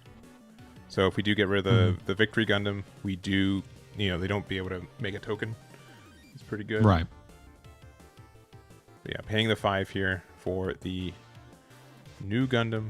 New Gundam. Assumedly, sorry, or a little ahead of ourselves, but yeah, there it is. Nah, it's gotta be. We've been prepping all game for this, and we know we have the pilot. Otherwise, we definitely wouldn't have discarded it. Yeah. So when paired, we get to fight something, which is an interesting terminology that we get to now say. Yeah. No, really, just no interaction. It's just like literally like this is happening. I am fighting. We are fighting now. What? I mean, I guess you choose Victory? What would you choose here? I think I would choose, the Rick Diaz here. So we are only essentially taking 1 damage. And then I would want to use this to attack into the Victory Gundam while they still don't have anything. So. Okay. Oh, okay, really? Okay. Oh, going for the Rouge. Okay. Yeah. An Uso into hand. Okay. Hitting them one more time, going down to 1. There's a show of resolve, doing not much there. And then for 2, 3. Or no. Okay. Calm down. Just playing out a vanilla. I guess not vanilla, but a unpiloted blue Gundam here. I wonder if not getting rid of the Victory Gundam is going to be a punishable instance here. Right? The Strike Rouge having more attack has importance to it, but getting League Militaire cards off the board also is just so good. Yeah, and like half the League Militaire like kind of play effects assume that you already have one on board. So if we got rid of this Victory Gundam, it would have been a little bit different. Like also Guntank could have attacked into the Strike Rouge there, yeah, right? Because it only maybe I'm wrong. Maybe it had 2 HP. I'd have to double. I thought it was only at 1, but we do have the Uso here, and now we've got the parts. Now we've got enough to like start drawing with and getting some interaction. So all good things here for our League Militaire player. Let's see where they go with this. Yeah. Okay. Going into the Guntank, drawing a card. And then going into the Victory Gundam. Into the new Gundam. Oh, losing that hurts. I think at the end of the day, the hitting the Victory Gundam didn't matter too much because we from the way a plan mapped out. Assuming we didn't get the Uso or the Victory Gundam out of hand, if you just change the ordering slightly, you still end up with the same board, -1 Pants token. Yeah, but it's pretty close. We play out the Pilot Finder again, so I mean, if we are another new Gundam with, again, new Gundam linked is great, but likely we're only running Amuro pilots are very close to it, so it's going to be linked most times. But there is the Strike Freedom. Yeah, we've avoided it long enough. But this should be enough to really pressure some games. So attacking here, drawing a card off the Victory Gundam, drawing a card off the shield being destroyed. So that's draw 2. That's so gross. Yeah. If we get the Kira off any of the draws there, bottom deck you instantly bottom deck the Age 2, and then your opponent's just left without options after that. Looking at our trash to see if there's anything of worth. Oh, placing the banished cards face down is kind of an interesting way to do that. I haven't seen that before. Yeah. All right, we're going to be attacking with this one. We're going to have to discard 2. It's going to be able to bottom deck the Gundam here. Yeah. Ooh, Kira Oh, we pilot. did have the All pilot. right. That's nasty. Bottom deck that Gundam. It's specifically the no. lowest level card. So. Oh, okay. Yeah, you don't really so you can get a play choice. around it. Yeah, you can. There is some counterplays to it, and that's also why like League Militaire has so much, because you play all these tokens, right? Like, right. It kind of protects your other units because it's the lowest level.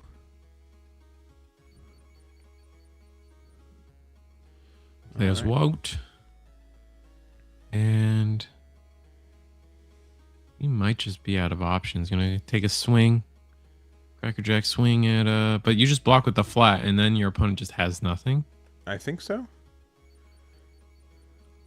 Oh, is it 4 HP? No, it's 3 HP. Yeah. It's 3 HP, yeah. Yeah, because you don't want it to.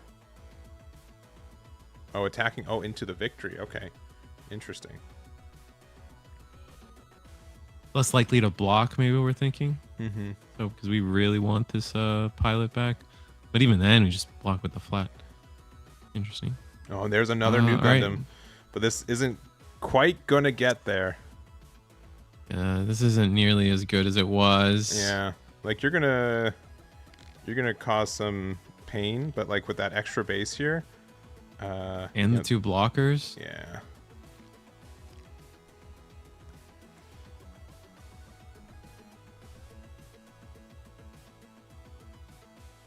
All right, so with new Gundam again, we are a 7/7. I'm going to just say attack into the flat. Make sure. I mean, both are going to get removed essentially. I'm guessing. Mm-hmm. Yeah, and yeah, unfortunately, the age unit can't get blue pilots because Amuro would have the blue Amuro would have gone there for sure. It would have gone. It would have been disgusting. Yeah. And blue Amuro would have won us the game. Yeah. Wow. And unfortunately, you kind of have to attack because otherwise they can just like discard 2 and get rid of your dude, and they're totally okay with doing that with having 4 cards in hand. So attacking into game, blocking with the Zolot here. This should still alive. 1 damage on it. Is Amuro's effect once per turn? No. No. It's not as far as I know. Yeah, let me double check. I'll just let him know.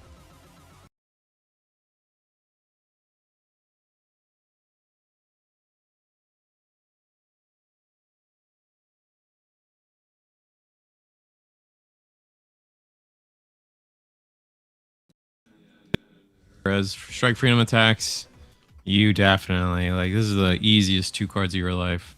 Yeah. But your opponent is out of resources. There's still a chance to win this though, right? Like base, yeah. Base. I mean, you're not dead on board. No, you're not dead on board. And if this is like a pilot, okay. Now you need like show a resolve into something. Yeah. Okay, we got V-Dash. You got the link for it? Oh, another new Gundam. Oh man, 1 pilot away would have made the difference here. But Randall taking that. What a close game though. What a really close game. Almost. I think our new Gundam player there was they're kind of affectionately calling this deck a 1-man war since you're only playing Amuro. Oh, that's and funny. None of the yeah. That's funny. That's funny. That's funny. It's kind of a cool way to talk about that deck, but no, that was a cool game. If that's the future of aggro, I'm here for it because that seemed pretty interesting and a lot of like a lot more than just faces the place for that. So sure. That's cool. Yeah, I agree. There's a little bit more interaction at times, and we're gonna go to I guess table 10. There's Academy going off. I'm famously very not good at recognizing what's going on in Academy, so let's just jump on over there. I think we have good luck deciphering. 2 aerials, 1 green Suleta, 1 white Suleta, and then the Sun Gods are fighting against me on the rest of that board for now. Let's see if I can chop up some screens and get me there. Oh, they named themselves Glare 00. That's rude. And we do see, this is the O build on the bottom here. Names are wrong. I'm gonna let me correct the names. And the left leader is again, I'm gonna say it's Academy. So Get that one, and then on the right, more of a the O build with the Masala. And we've got a lot going on.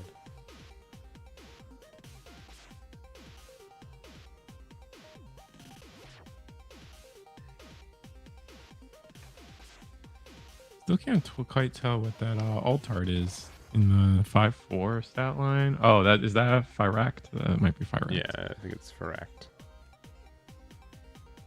Backed up by Gundam Lifrith and another Flower 3. So I think it's another Gundam Lifrith Best guess.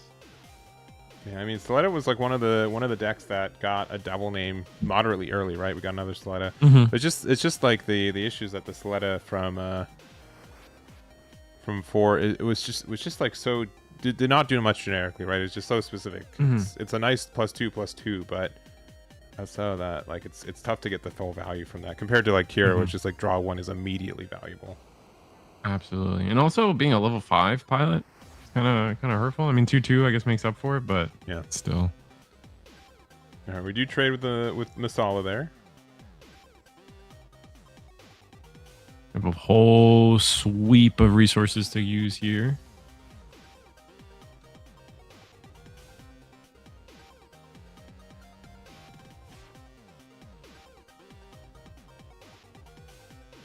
Where do we go? Looks like we're attacking with the rebuild. It's got 3 damage on it. What an interesting way to mark that. Is that just paper? Yeah, I haven't seen like these little. It looks like the hand drawn almost. Yeah. We got our own Lifrith and a Dream. Not sure exactly the unit that is in the sunspot there. It's a Gundam Lifrith for sure. Okay.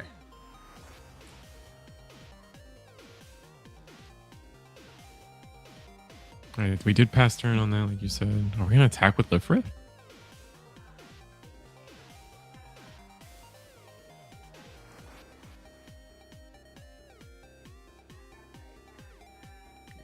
Maybe. We got 10 full dawns here.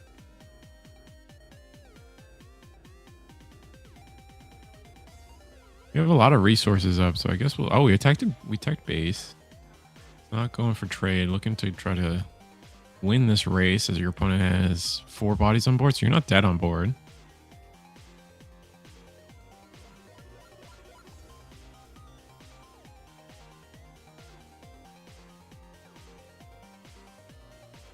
Yeah, I want to think like if we had any strike freedom, we would have played it first, so we would have at least gotten a draw from the Lifrith. Mm-hmm.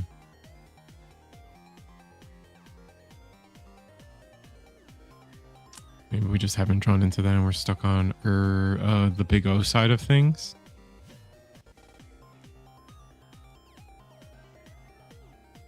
You remember 1, 2, 3, 4 put in 4 resources to the side. No, all right, maybe 3. All right, show resolve. Maybe show resolve, draw 2.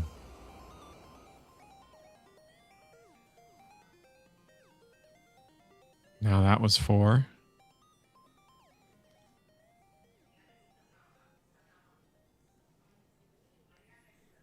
Okay. Oh, it's gonna be a strike, L strike. Yep. We have the pilot to go with it.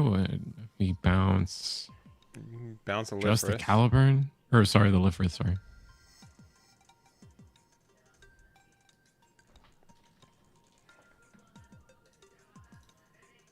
Let's see who's. Oh yeah. Let me. I'm just gonna bring up the deck personally because I need. Mm-hmm. Need to definitely. We do have the pilot, so we will bounce the Lifrith. I guess you could bounce something else, but there's just no way you would, right? Not. Yeah, because we've got.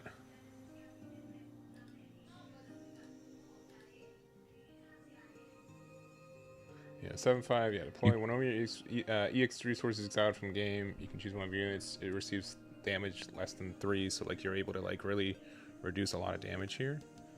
We got the Kira, so that bounced back. That we're able to attack for 6, and we can put him down to 1. Yeah, that's what we're trying to do. All right. Ooh, pilot. No, that's a command. Command, yeah. And that's like the other thing, this deck, like just running so many command pilots too. That don't burst to hand, which is sad, yeah. Playing the base and then of Archangel, and that does let us restand our Ale Strike. That's pretty dang good. They don't That's set up a blocker, oldie but like goodie, one more I like to say. There.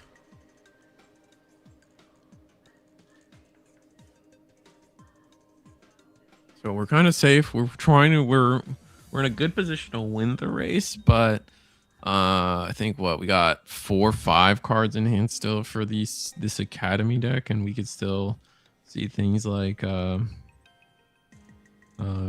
Witches from Earth lets you trade pretty effectively, and then Indiscriminate Violence. What's the other one? I think there's 3. No, there's only 2. I think there's one more. I can't think of it though.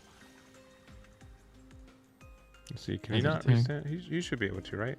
2, 3, 4, 5, 6, 7. Like, so 3 for show resolve. 3 for show. No, you're right. Yeah, no, that's here. 1 second.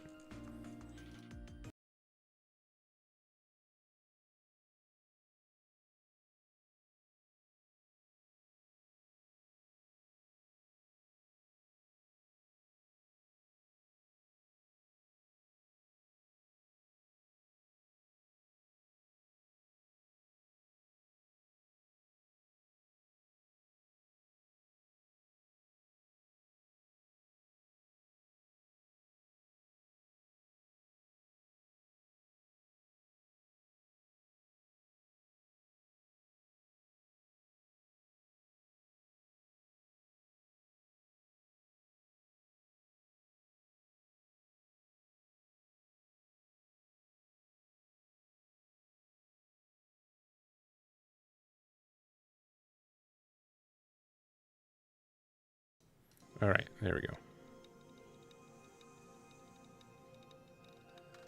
Yeah, thank you for catching that, chat.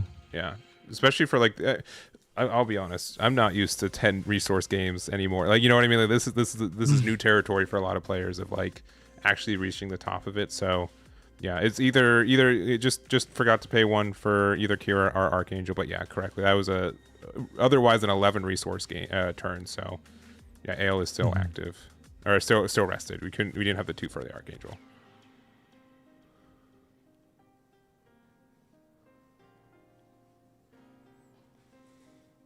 So we replayed the Firact. Yeah. Lifrith goes and trains with Lifrith. And then yeah, we're currently a 6/5 with this.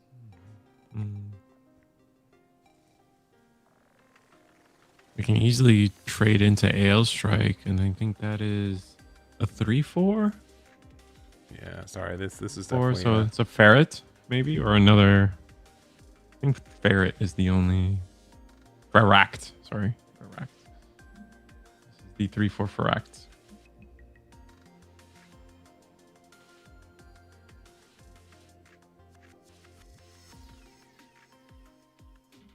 You're gonna use an EX resource on the Soletta. So that means we get to use our big boy effect here to reduce damage by 3. We're attacking here. So reduce damage by another 3. We should be able to get resources back off the Soletta. We're gonna get rid of the Archangel. But honestly, it's looking pretty good for our Academy player here. Yeah. We do get the Paptimus to hand though. So that's good, but again, we've just got so might much not be momentum enough going at our way for all. Academy now, yeah.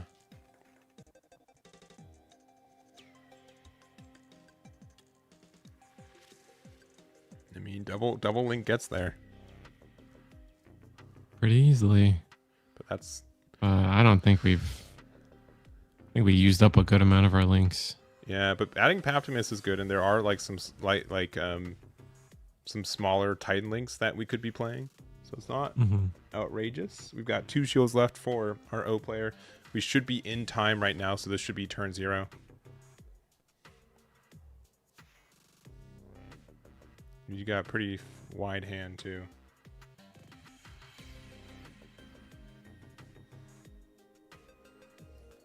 Yeah, but we also so I don't think we have the. That's a blocker, right? Also, that's standing up right now. Ferret? No. Oh, I'm surprised we didn't attack with it then. Because we could have this turn. No, we right? played it that turn. Oh, the breach 5. Okay. Oh, you're right. Yeah, you're yeah, right, that's you're right, the you're right. breach Yeah, 5, right. correct. Yeah. Yeah, that got bounced back to hand. Yeah, with hail. You're right. Mm-hmm.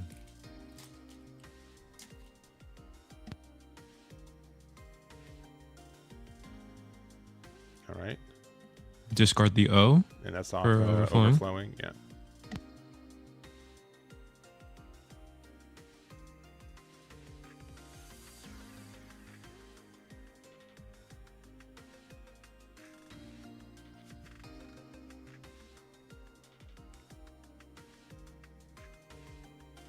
All right.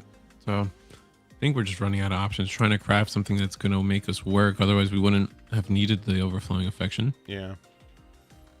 Honestly, the O is like one of the pilots we could have used, so. Mm-hmm.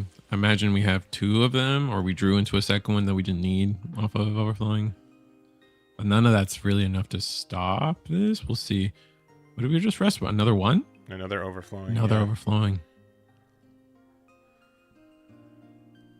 I just don't know what we could be, what the double link could look like. I mean, like maybe Masala. And I mean, like Kira Ale Strike is already like 5 resources. We're down to 8 for the turn now. Mm-hmm. Resting 2. I don't think we're going for a double link. Yeah. Here's the full 4. It's going to be Masala, like you said. Resting with Paptimus. Mm-hmm. You'd rather... Okay. All right. So it does have... You can attack this turn. Mm-hmm. What do you attack into? The... Shield? It's a pilot that does go to hand. That's the Elin.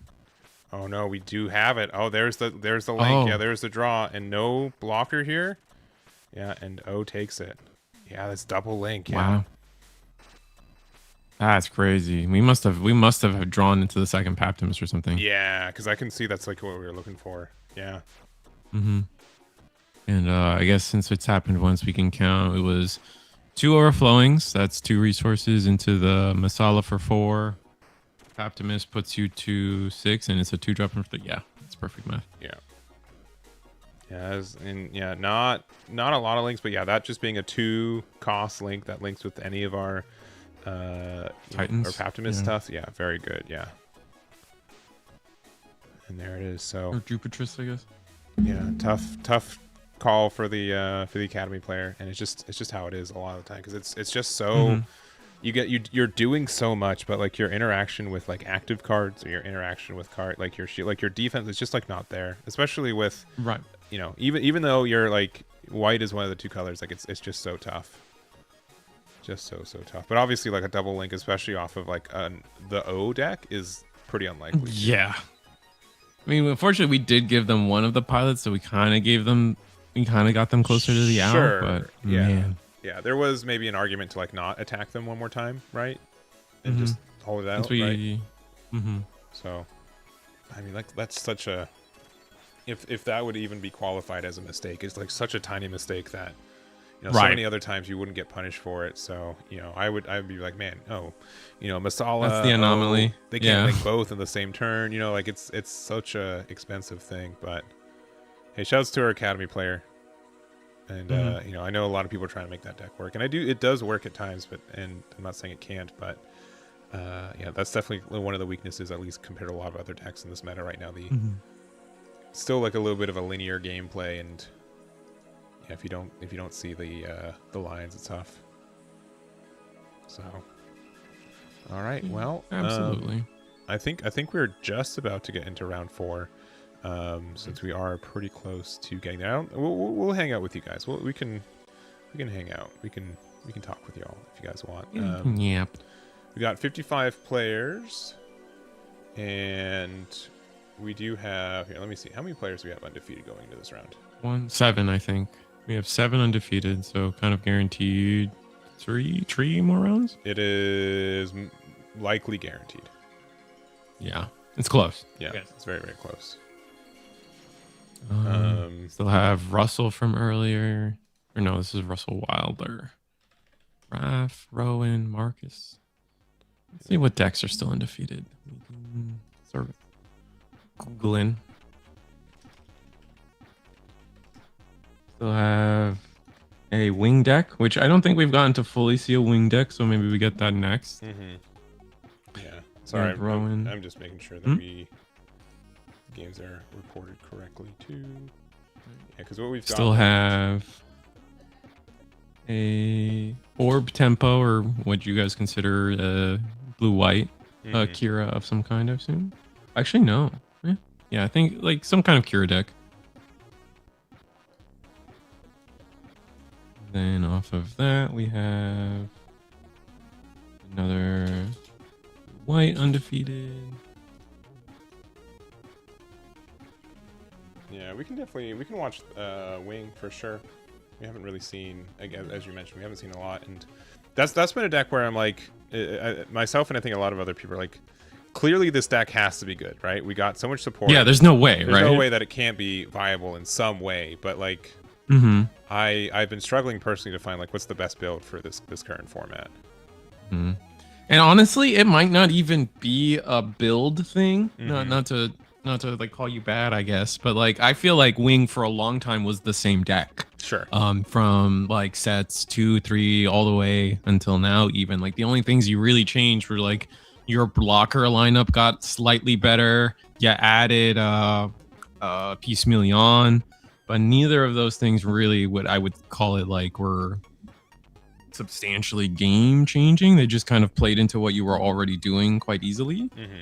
And so like I think it just once people discovered that like, you know, a path to victory and defeat wasn't really that viable, and you just kind of play the full blocker gambit, like it could just be like, you know, you add the new white cards and it's just going to take reps into knowing like where you can and can't press for game and stuff. And it is, I think there's also a point to Wing Zero, the green one they drop is no longer the biggest, baddest boss monster in the game, right? So those matchups have to be. Also, I might do, I'm going to call it an executive override. All right. We're going to go to table 3. All right. We got one player we've seen already, but the other player we haven't seen. It's Michael, who's one of the premier players in this game, in my opinion. Okay. And he's playing something that I want to see. So sick. Yeah, good. So all good. All good. So we'll wait for them to get ready on there and go from there. But yeah, I'm excited for this matchup. It should be kind of interesting. But yeah, we have seen Russell already. Yes. And we know what they're playing, but we'll keep it a little secret. We do need to wait for Michael to show up just so we can get the thing set up too. But yeah. Let me see. So we got Russell on. Okay, yeah, there he is. Okay, so it's gonna be Russell on the left. You got Michael on the right. And then I'll hide these in here. And we're at round 4.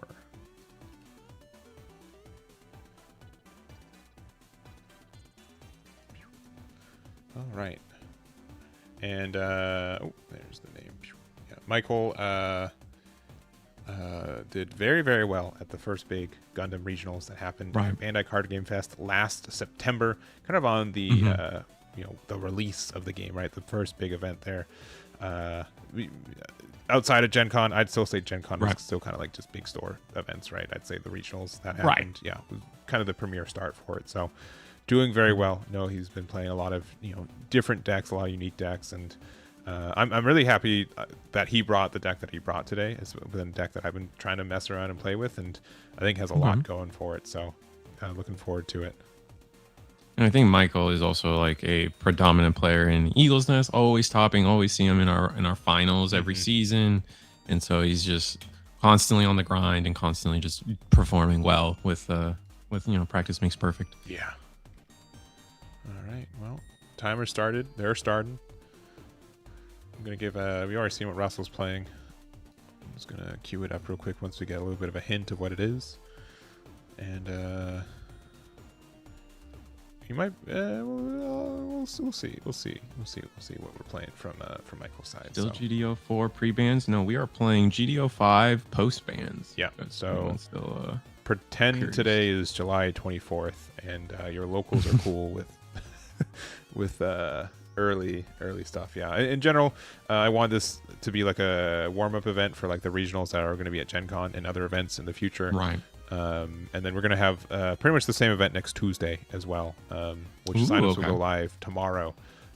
So you guys can check that out. If you guys had a good time, proxies will be legal for that one as well.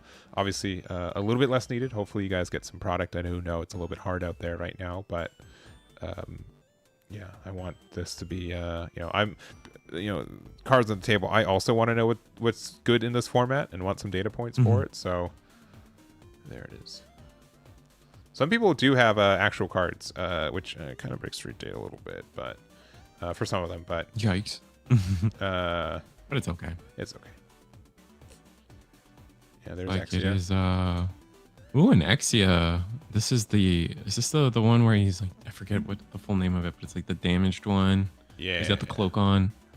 Yeah, it's a pretty unique card. So, it does get the ability to. Mill 2 cards when it gets KO'd, but also the fact that you are able to pretty much trade with anything level 4 or lower if it's unpaired, such as this Gundam Lifrith. Ooh.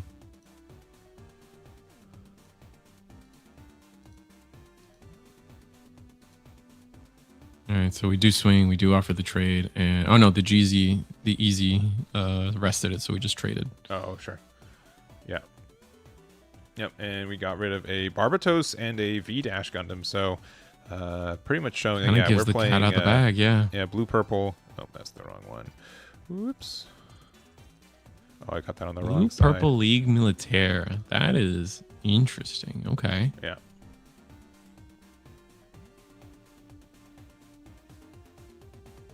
Let's see where this goes. Overflowing Affection, still resolving the discard of the draw 2.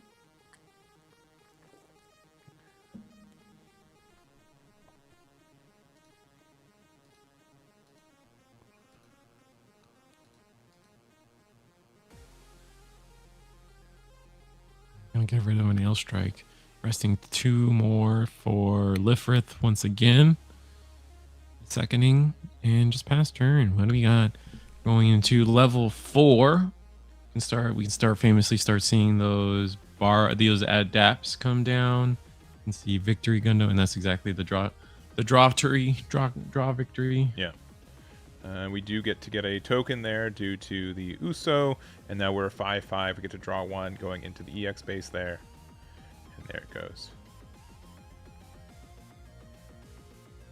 And no draw. Oh no, the easy is a yeah, the easy, and then also the parts token too. Mm-hmm. Valiant Engine is online, which if this is kind of anything purple related, we're gonna need. It's actually could potentially be pretty powerful if it's like the original purple lineup of Mikazuki and adapts, maybe a first form or 2. We'll have to see.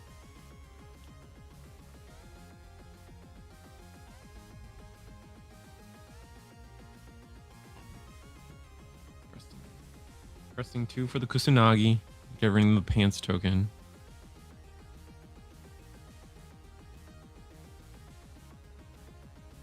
And 2 more? No, we're just gonna pass. Okay.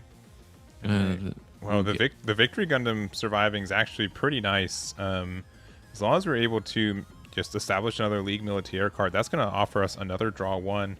And which really shouldn't be that hard to do. Yeah, and we're gonna get the Victory Gundam level 3, attacking as a 5, drawing a card, getting rid of the Kusanagi. Looking really good here for Michael. We potentially could just be running away with this situation. Oh, we don't block that. Okay. Yeah, there's the O. So you know what's going on. So secrets are out for what each deck are now. Mm-hmm. What can we do? We have 3 resources left on our turn. We're looking at. I mean, Daps can always come down. Another Droctory Gundam can come down. Uneasy would be wasteful, I guess. Yeah, it looks Establish like another Exia repair. Yep. The base Oh, there. it's a base. Yep. Another token here. Got 2 left. I wonder if we drew into the base, because otherwise you would have done that first. Yeah, we might have. Oh, and then another Exia here, passing. That's nasty. We got 4 attacks on board to our 1 blocker. At least we get to start our turn level 6. Just short of O gameplay, but Masala can come down. It's never bad.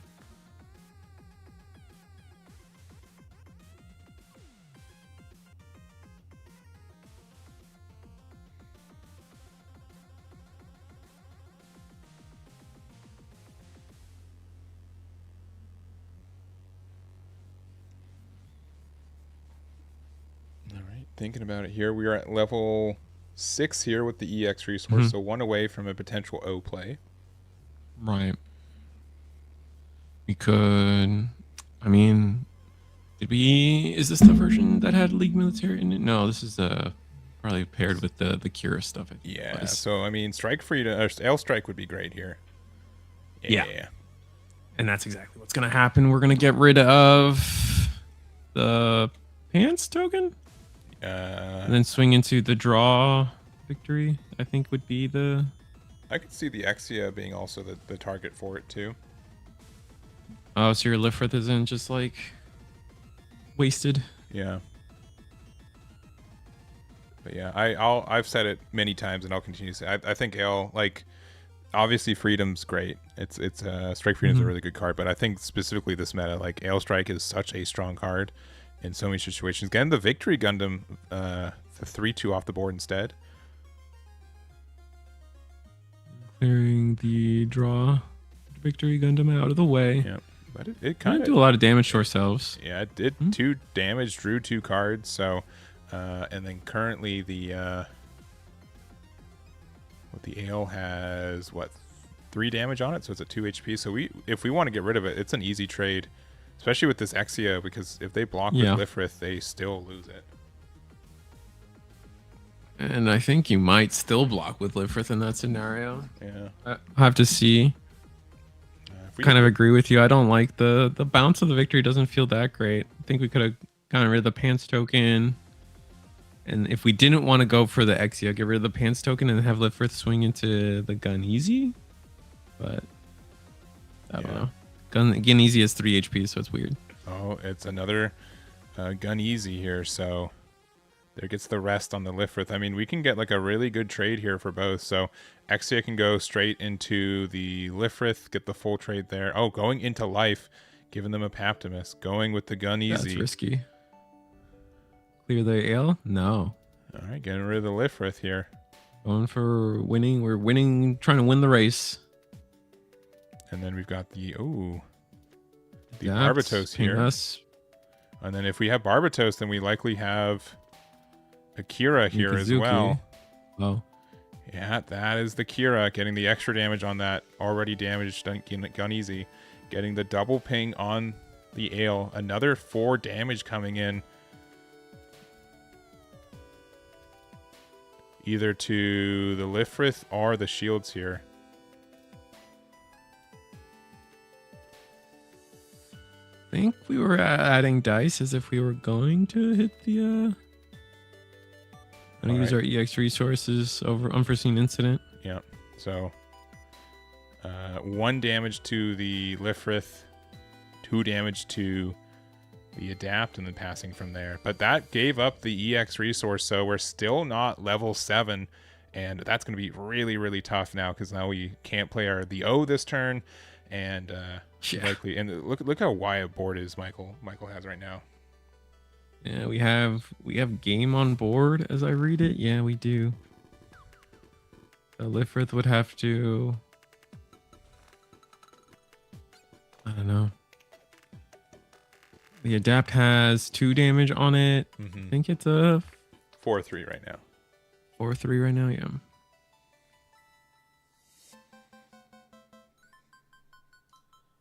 Yeah, you just have to establish blockers. Maybe you trade into Exia and call it a day. Or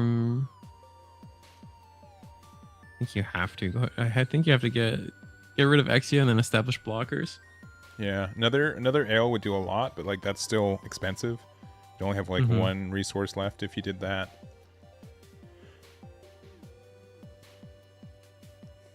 That's exactly what we did last turn. It was like not even enough. Yeah, maybe are we gonna see it again? No, Masala. Okay. We know we have the Paptimus. All right, give the repair to the Lifrith, which will be nice. It can. Does that mean? I think you still have to attack an Axia though, if I'm being honest. I'm inclined to agree. Resting one for another Paptimus. Another Paptimus here. So. Oh, we passed? Oh, really? Okay. I mean, we're above a lot of the HP thresholds right now, I think. V-Dash rests, I think it's 4 HP? 4 HP or less, yeah. But at the same time, a single link kind of gets us there, too. And Exia only KO stuff that doesn't have a pilot, so the Lifrith is now also free from Exia getting the removal.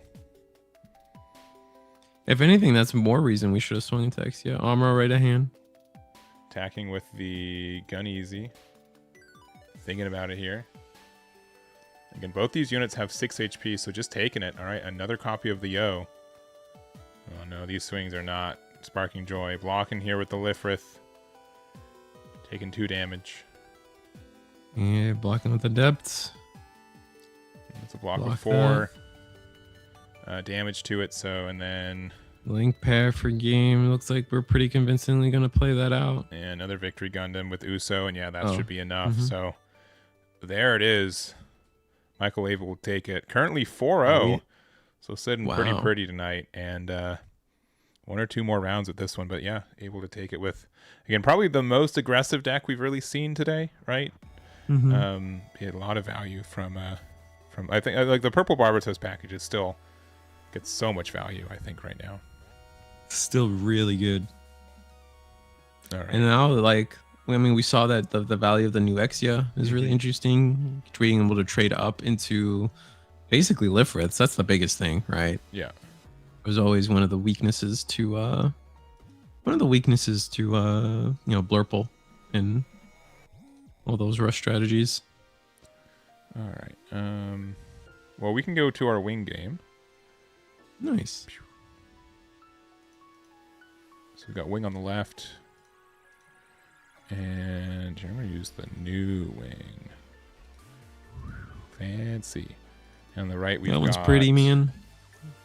I'm going to say this is probably a strike deck. I think we've seen both. We've seen our player on the right before. I think we have. We've got... Right, wing attacks into... Looks like we do block. We were attacking into Roselle, but Breach interacts either way. Ooh, a Riddy to hand. Oh, so that kind of means it's probably maybe more of a Banshee Norn. That's true.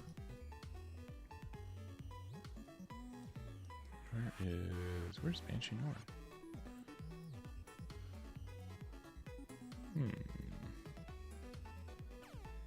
Oh, there it is.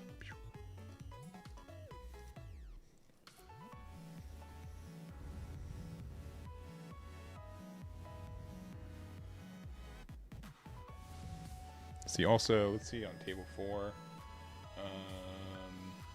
That was the pair down. So that's what's going to dictate if we for sure have 6 rounds or. Yeah. All right, so we have the wing down. Gonna pair the Roselle with an armor ray to rest the flight. No, we actually can rest the endless waltz. Yeah. Okay. We've got guaranteed 6 rounds today. Oh, and we have the Banshee Norn with the huge. and we know they have the Riddy. Wow. And I see at least like 9 blue cards in here, so this can go pretty wide, pretty crazy. So in case you guys don't remember what Banshee Norn does, every time you attack, you're able to give -1 AP across the board, and it can attack more than once pretty easily as well. So first attack into the shields here, getting that damage. You can't restand attack player. That would be broken. So Yeah. but you can get a attack into board here. So all of these have -2 AP. So you're able to get rid of that. You can get rid of you can do the restand again. And you can get rid of the sword strike too. It is a nasty card when it's fully realized.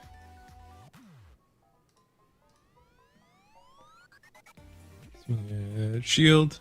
It's gonna be an OA. It does nothing. And then yeah, another 3. Restand there, and then attacking. So -3. So only doing 1 damage from the sword strike. Yeah, is that 4 damage total, I believe. So that means that we are at 3 HP, and then we don't have any blue left. But yeah, that's the value swing that this deck can do. It's so crazy.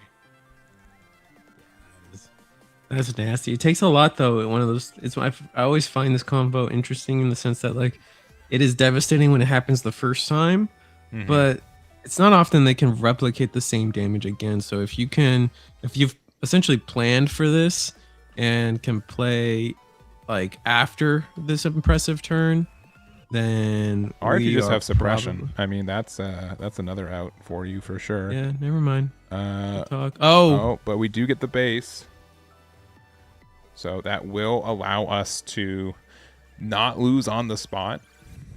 Dang.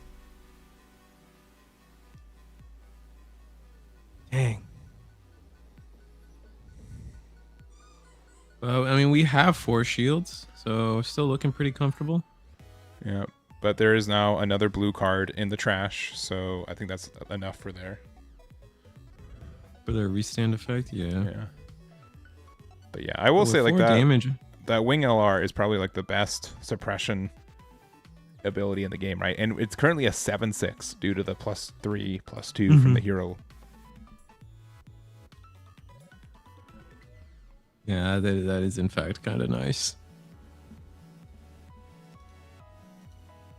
And now it's like you run into this issue of like with this Banshee, like it's got how much HP? I think it sits at it's a 5/5 base. The Riddy gives it 2, so it's got 3 HP left. Yep.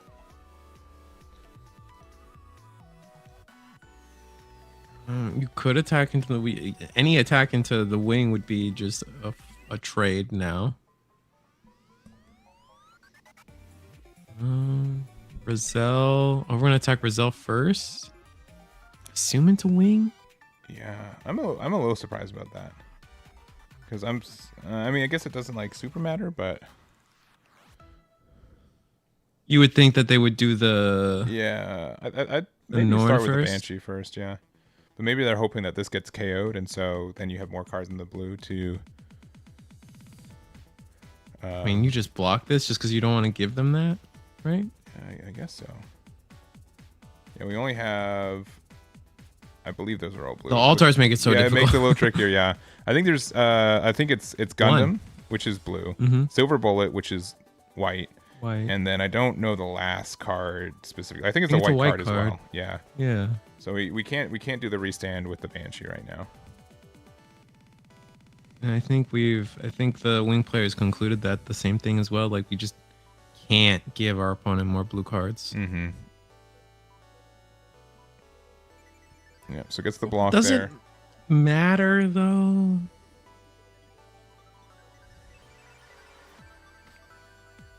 Your opponent swings at wing and you can block it. Yeah, and but at this point you do lose your Norn to the block. No, you don't. Interesting.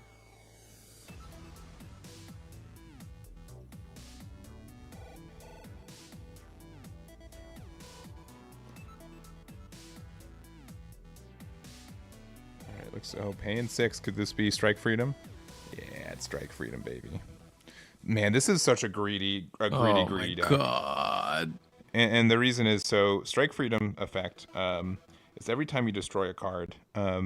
Which means if you do this combo here with the Banshee Norn, you could like draw like 5 cards. It's It's absurd how much card draw this combo wow. can do, because it's every time you attack, if you destroy something, you get an extra draw. So with Banshee being the king of doing 2 attacks plus, that's so much card draw. But we're going to attack with the Banshee Norn here. Both, it's going to be able to draw a card. Going to go with the shield. shields. Okay, drawing one from there. There's a wing 0. This just makes sense, right? Because you're gonna attack with the strike, bottom deck the wing. Yeah. Well, you have to bottom deck the Lifrith. Yeah, because it's the lowest level card every time. But 1, and yeah, I mean, you can now discard cards from your hand that are blue to help you get there. So discard 2, bottom deck the Lifrith, and then there's the attack there. And so, yeah, because it's minus actually 1 7 from damage, the Banshee right? Norn, and so you're only doing 6 damage. Yeah. Yeah. Is it 6? Yeah. Oh. Yeah, because it's 7 minus 1. I thought it was plus. Oh no, sorry, is it's it- 8. Yeah, you're right. Yep, you're right. Yeah. Okay. Draw a card off the strike freedom effect, and then here we are. Man, that base in life was Game changing. ending. Yeah. Oh my god. Rest 1. Looks like it's a base, so Pismillion. Is that gonna change anything? I can't imagine it does. Yeah, like I feel like you kind of need like double links to get out of here. Wing with hero, like the star deck wing with hero, does let you remove something and breach 5, so that could be a good way to not lose next turn and press for win on the next turn. But you need to be very specific with your links, it feels like. Mm-hmm.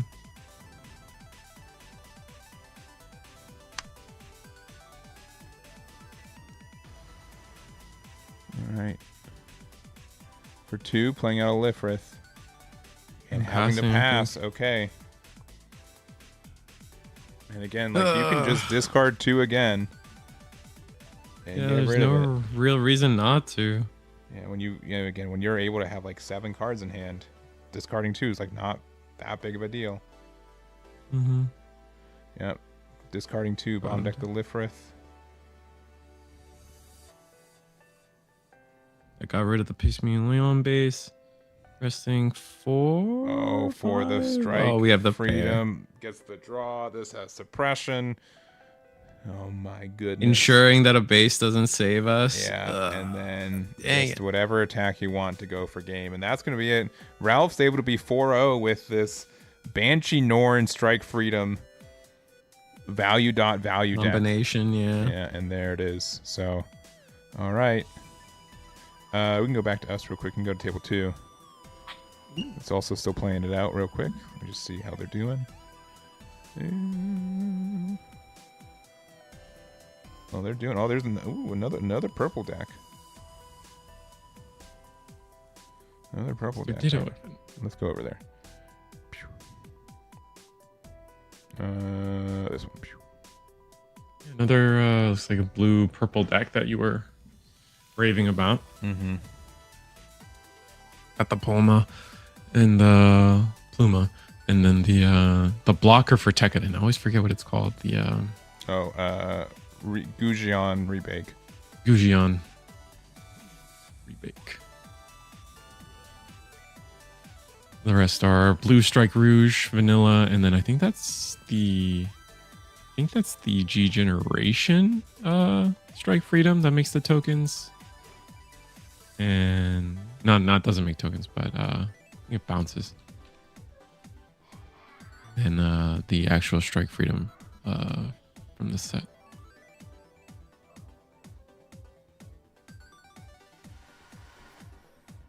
Bottom deck the Pluma. What do we attack into?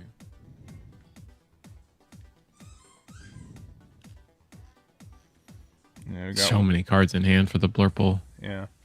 We've got 1 shield left. I think we're thinking about blocking with the Gujian Rebake. I mean, they're both freedom decks, right? It's blue purple versus blue white with Ligue Militaire.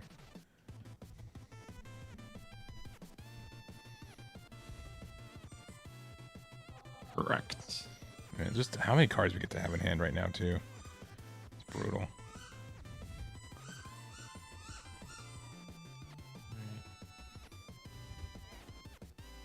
think we're still resolving the attack, and we do finally Yeah. decide -2 is where it goes. Yeah. We get a draw We card do. off of the deploy effect choosing itself. Got 2 cards in hand.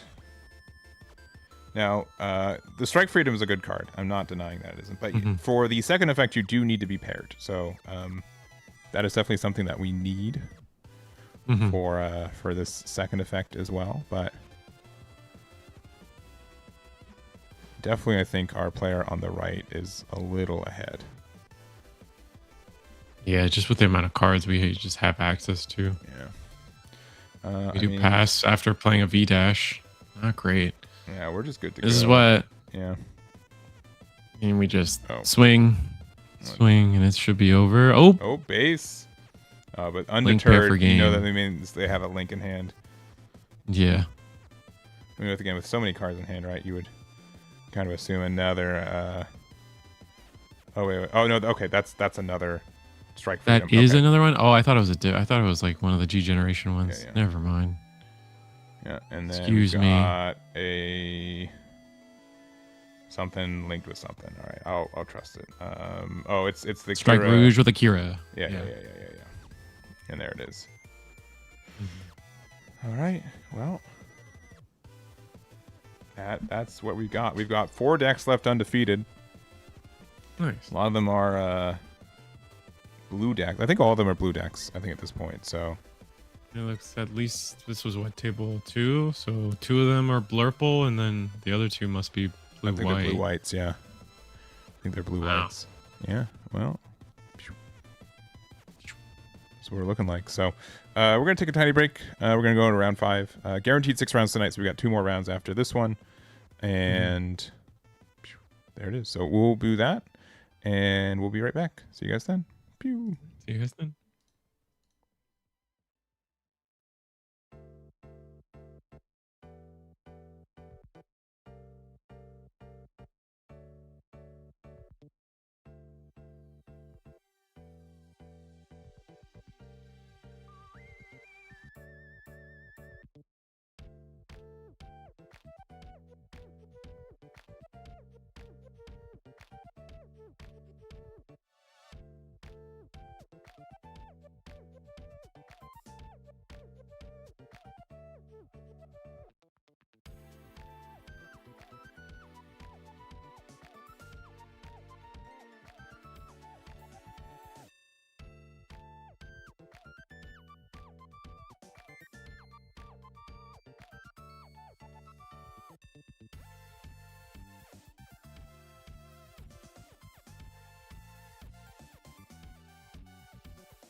All right, hey, we're back.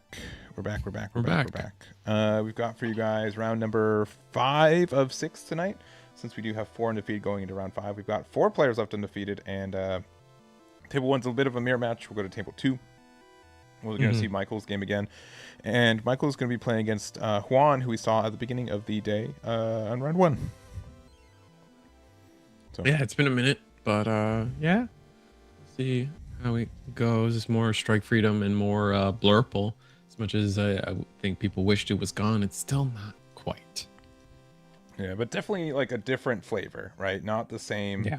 I would say definitely like aggressive leaning, but like not like hyper aggro that we've been seeing before this. So I think that's just win turn 4 by playing the same unit 8 times. Yeah, for sure. And then we've got Juan on the left there playing more of that. Spoilers on the other side of the undefeated tables. We've got kind of a strike. They're different builds. I'll 100% give them that, but it's definitely a strike freedom kind of mirror match. So, I think most people will agree. Yeah, strike freedom is off the bat one of the strongest cards in this set right now, if not the game right now, if not at all. And really just because the deck around it is just very understood since it's been kind of an archetype since the beginning of this game. They just gave it so much draw. I think that's like bottom decking the lowest level unit or whatever is cool and neat and pretty strong on its own. I'm not going to deny that, but just the amount of sheer draw we've seen out of the deck surrounding it so far it's just gross. Yeah. And I think that's been like the thing, right? Like the freedom, like Kira stuff is good at like getting value and advantage, right? But never really something to, you get to the late game, but not really, it didn't have a way to actually capitalize on that very often, right? The unicorn stuff was cool, but like it was a little fragile. I would say the GD01 Freedom Gundam, it's a good blocker, right? It's great for blocking, but it doesn't do anything, against the board by itself, right? It just kind of sits there annoyingly. So the fact that strike freedom's like, hey, I'm gonna either draw cards or bomb deck your cards, or like, I mean, like the fact that it has absolutely. I'm sure that there was a decision. It's like, should it only be unit cards or should be any cards? And someone's like, any cards will probably be fine. And then I don't know if any cards, including shields and bases, are fine for that. Maybe just shields. Maybe I feel like bases would have been fine, but like the fact that it's shields on top of that might be the extra. Yeah. The extra, corn on top. It's very, very strong. We got a Zwart down. Or not Rick Diaz. We got the G generation Rick Diaz down early against the Exia, which we've seen the Exia really be able to be a powerful card to trade up. Like can even trade up in this scenario. Oh, and Gun easy comes down. Are we just gonna go for the trade? Yeah, Exia attacking into there, and then being able to get a discard 2 of a Barbatos and I think a Victory Gundam. I'm not sure the top card there, but you didn't quite catch it. Yeah, got some cards in trash there.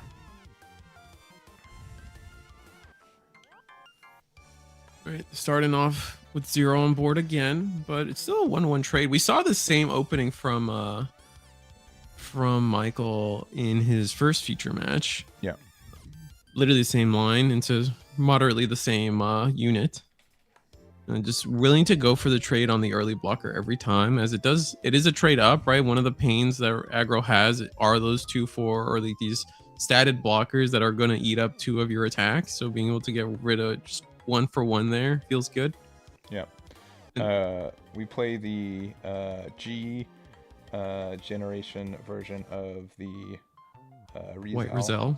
And we got the Victory Uso. So again, pretty similar start to the previous game we saw. This is going to attack a big 5 into the EX base there, get us a card draw. And then we can use the Gun Easy right now, get 1 more damage there, hit them down to 5 shields.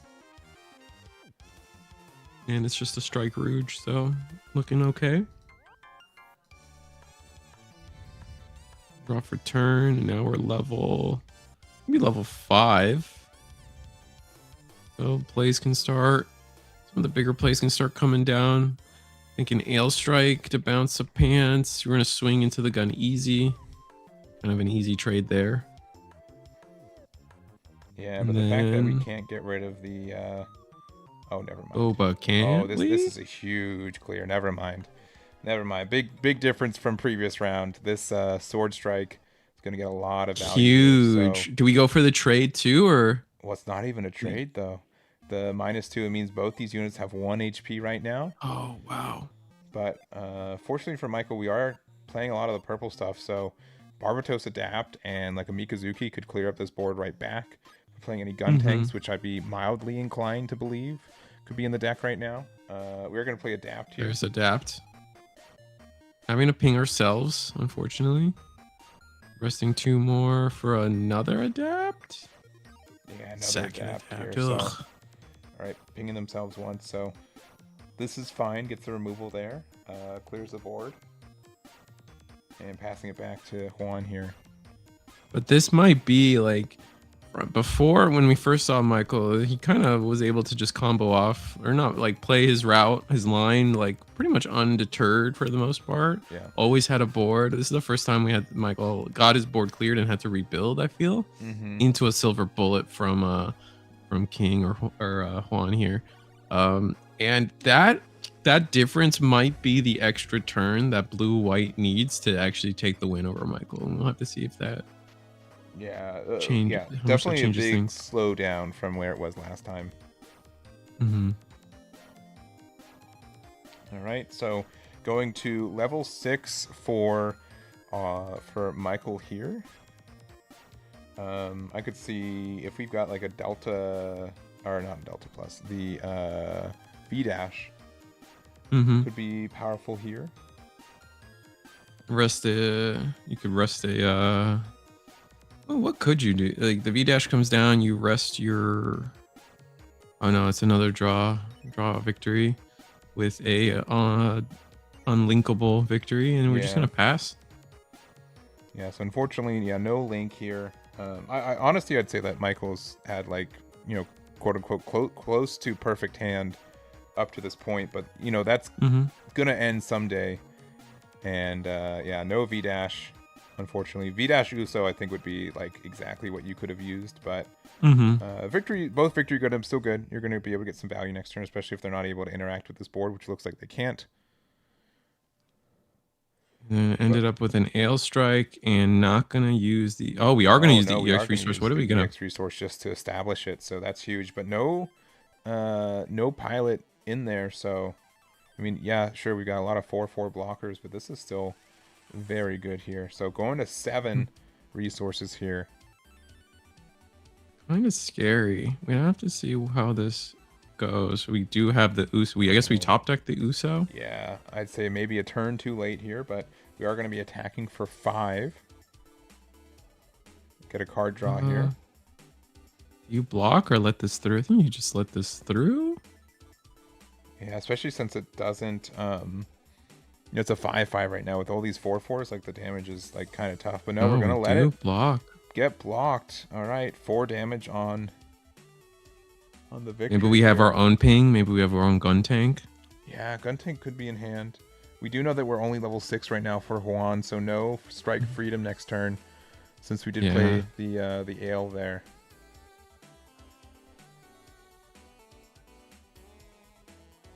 Now we're really debating if we even want to attack. Attacking with the victory, on destroy victory is not too bad. Replaces it with a pants token, so you can keep your elite militaire unit count up. I don't see us attacking with adapts though. I guess we'll see. Yeah.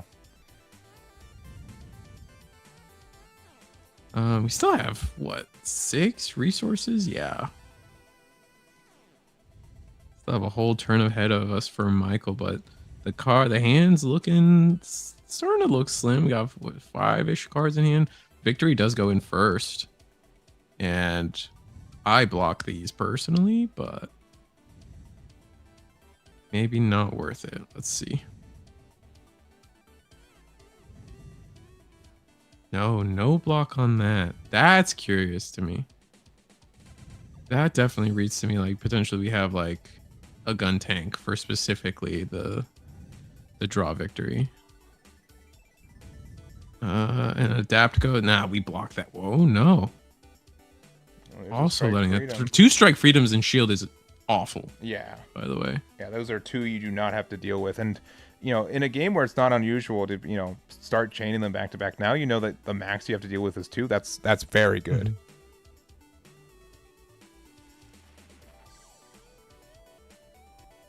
Been counting up the blue cards in case we're afraid of Norn Paptimus. Oh, really? Sorry. Yeah, I'm very surprised that no block on here though. But it looks like for 5, oh, we are playing the Sazabi. Oh my goodness.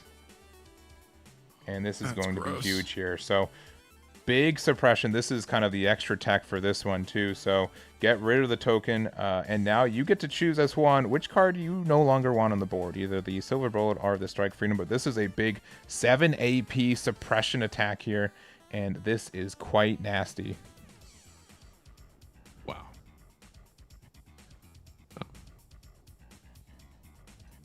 We just have to block. We can't take 2 damage like that. Yeah.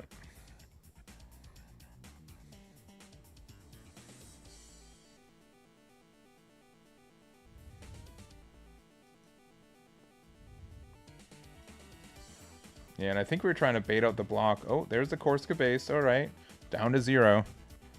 But yeah, I think honestly we're probably trying to bait out the block, because then we could attack into the blocker and get rid of it, or, you know, the suppression too. So all that aside, this is looking great for Michael. And again, we're only at level 7 right now. So Strike Freedom, even if we had the combo in hand, we could not play it out on the board. Yeah, this feels so bad. And now giving up that EX resource just costing us a lot. I mean, maybe 7 resources we can still... I mean, we can still just block her up, right? That's never bad. Still have a base protecting us as long as we can answer block. There we go. There's the gun tank. I kind of knew you had. Things are looking up. oh, Second another gun one. Tank. Right. Triple gun tank. Oh no, my. that's all right. We got rid of the League Militaire cards, so and we've got now a bunch of healthy ones to not get hit by Sazabi. But like at the same time, Link the Kira, and we don't get the draw because it's not an orb, right? Correct. Or we will swing into an we swung into an adapt. Then sword strike. Interesting. Opting to not. Can you? Oh, it's not a coordinator. I think it's coordinator for sword strike, right? Or no? For it has to be Sword Kira. Yeah. Yeah, but I think we are short 1. I definitely think that there was a chance for us to get rid of the Sazabi this turn. I think that's what I was trying to route. Like I feel like there was a route there, but yeah, that we could have done instead of like ping the victory. Could have pinged the Sazabi after attacking it. Yeah, I mean we got a lot of these gun tanks though. At least like we can't like trade. Like, you know, we can trade a token for a gun tank kind of thing. Right. We have, and then on top of that we have 1, 2, 3, 4, 5 attacks, 5 shields plus a base. Wow, we have not been able to touch base at all. It's another 5-drop unit. It's a purple. It's another Sazabi. Yeah. Ah. I do think we need to get rid of the base though while it's blocked. Let's see. And sword is an Earth Alliance link. Yeah.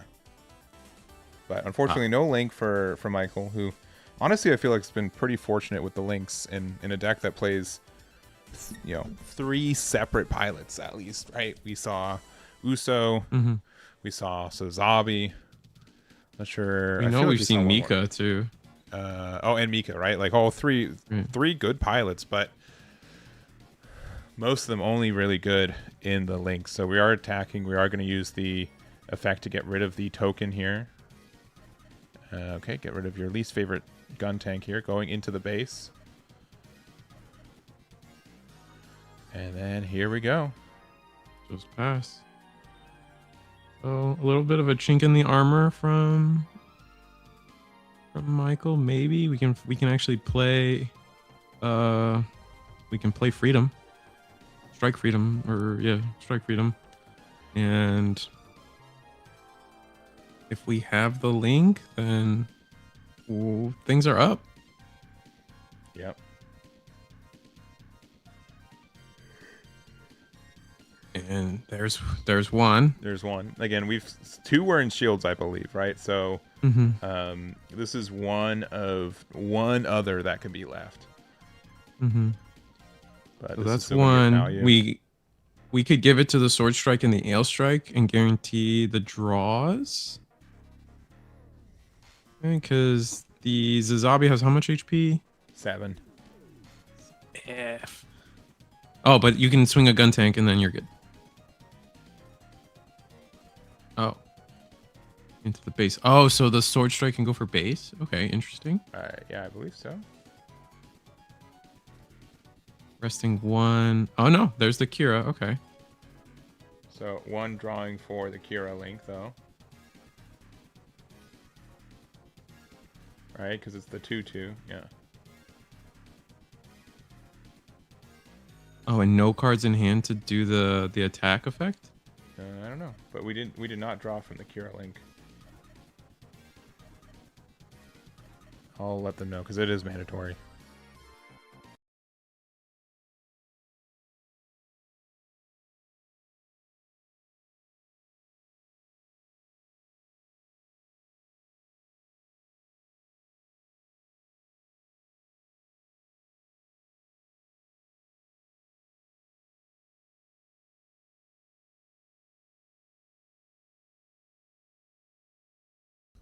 Cool.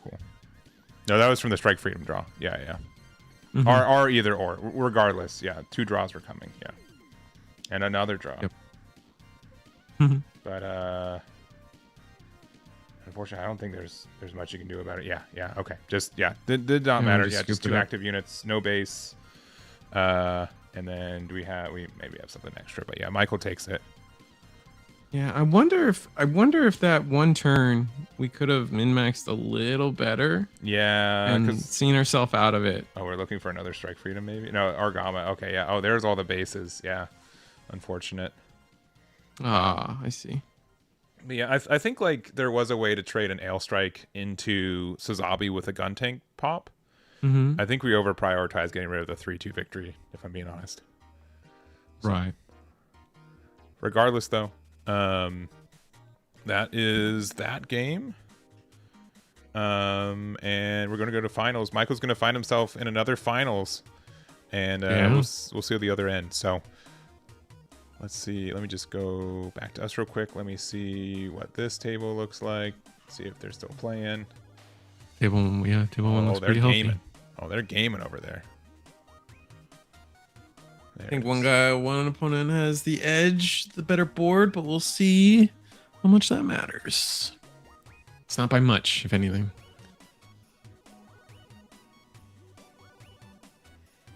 Yeah, and it looks like I think we thought this was like the thing, but let me see who's the player on the right. I think it's Rowan.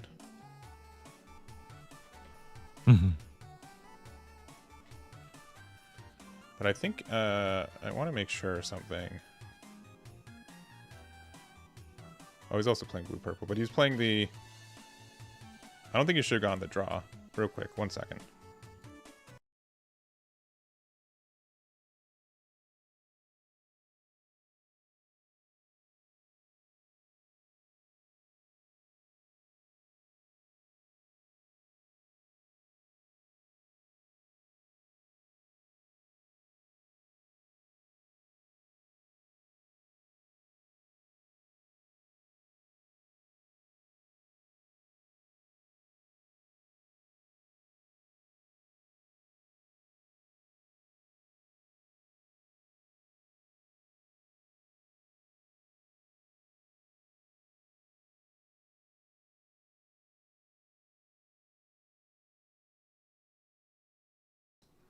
Yeah, I'm double checking on the Wadfels Merusame.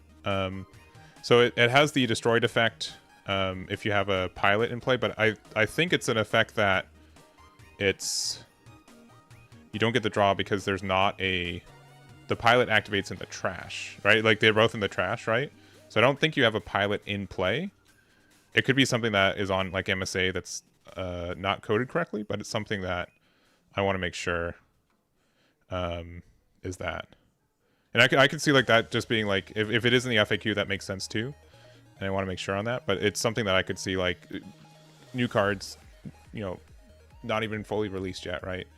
I want to make sure that's correct or not. So let's jump to the judge real quick.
All right. Yep.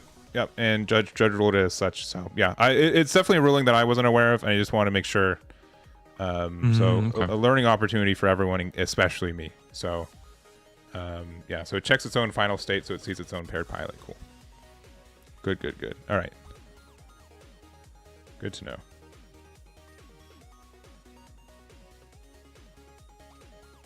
All right. Anyways, moving forward. Back to the gameplay, we got the strike freedom has been removed, and then we're going to play an adapt ping itself. Oh no, you don't have to ping itself because there's no target on the other side. That stuff like that always confuses me. Let's see. If two units were destroyed simultaneously and the other one had the pilot, it wouldn't see that. Okay. I guess I'm at the whim of judge chat right now, but yeah. Can we at least agree that it's a little bit of a peculiar ruling? I definitely agree. Yeah, that's one of those you got to tell people about. Yeah, which I'm happy to tell all you all about and make sure that you all know how it works. Yeah, very unintuitive. Yeah. All right, thank you for. I needed a little reassurance, so thank you for giving it to me.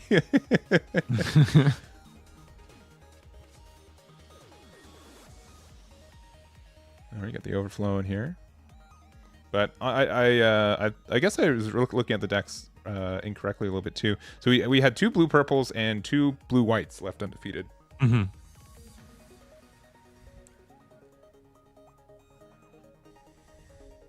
We dodged the mirror match that could have happened, so it's purple. Oh, but we do have the Norn here. All right, there goes the Isaribi. Which I do think changes things. Like I think the Norn in this matchup is actually just, if we saw Norn in the previous matchup, for example, it would have devastated that one board that Michael was able to create. Yeah. I do think this is like a very rightfully so, like, but just greedy position you're able to be in. Mm-hmm. There is a decision here of, do we want to, exile 3 blue cards just to, restand again? But it looks like that's not the case. We do have the, I would say, pretty rare double Korska base activation this game, so we do get the little Tall Geese tokens, which ends up being pretty good against Strike Freedom. But we do have the Gujian Rebake here, so dealing 1 damage to the Adapt, and then dealing 1 damage to a token here. Easy peasy. We do have 4 HP left for the Banshee. It can't take effect damage right now either. Or it's reduced by 3, I think. I need to remember what the reading like says. That, for sure. Yeah, it reduces damage by 2. So playing out a... I'll have to see what that is too. Is that just a strike freedom? 5/6? I think so. Yeah, I believe that's a strike freedom. It is, yeah. Yeah, okay. Good. Yeah, so kind of like a blue-purple strike freedom versus a Banshee Norn strike freedom we find ourselves.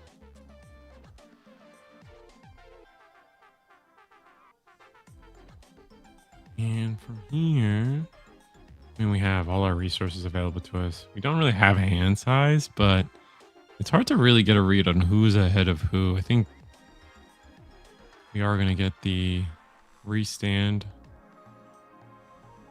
But I think this is more of just the defensive restand, unless we really do have some kind of resting play. Mm-hmm. There's Silver Bullet. There is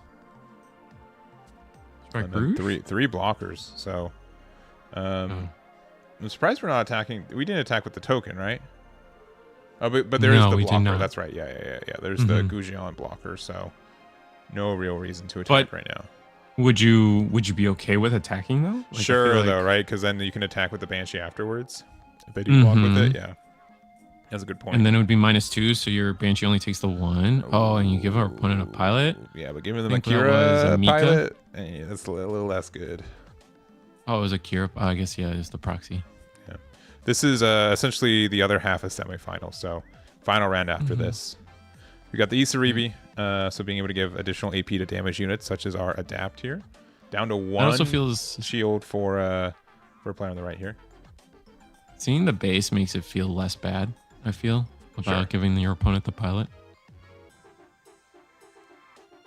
because you know the base would have grabbed it anyway.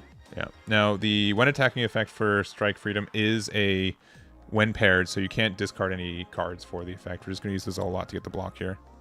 I think we have another freedom.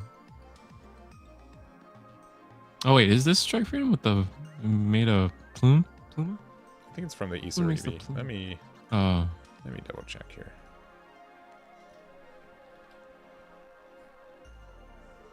Adapt comes down, dealing another damage to the previously damaged Adapt.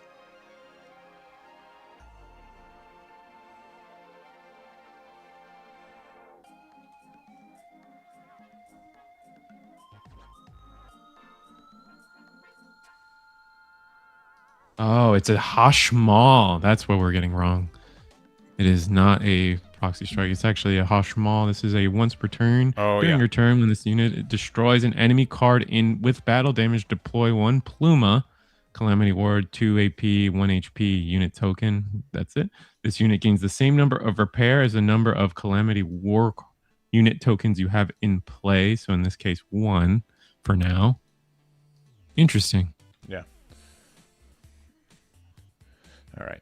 Yeah, sorry about that. Yeah, it was a little the glare black and white. I'm sure the players knew what it was. It was just us. I mean, it doesn't help that 5/6 same stat line, same cost too. The only difference is the level. Yeah, which was definitely in the glare. Yeah. But yeah, very, very interesting card. I haven't really seen this one played at all, so does clean up the board kind of nicely. I think we still have the blocker rebreak. We got another Hashmal down. Both of them have repair 1 right now. But yeah, I think we're running into the potential where we could just win. We'll see what happens. Overflowing affection, digging. Now we've only got 1 blocker right now, but that is enough to make it so we don't lose inherently. If we get a link here, we should be able to go for game. Yeah. Discarding a Riddy, which means kind of giving up on kind of a link for game, maybe, because Riddy, it would be too expensive to go 1, 2, 3. Oh, we would have had it. Swing shield first. Yeah. -1 across the board. We're currently at 4 HP, so this only has 2 AP if they block.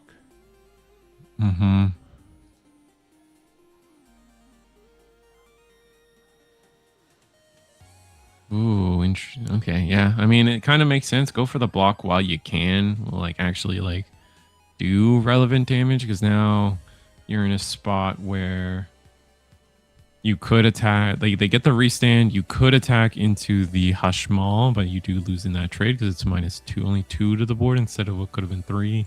Yeah, but likely worth to Yeah, clean up the board. This also stops Link for game, for the record, I think. No. No, not yet. Not yet. No, not yet, yeah. Oh, there's the Kira here. It's going to get us a draw. It's going to be able to break this Isaribi base. Does that matter, though?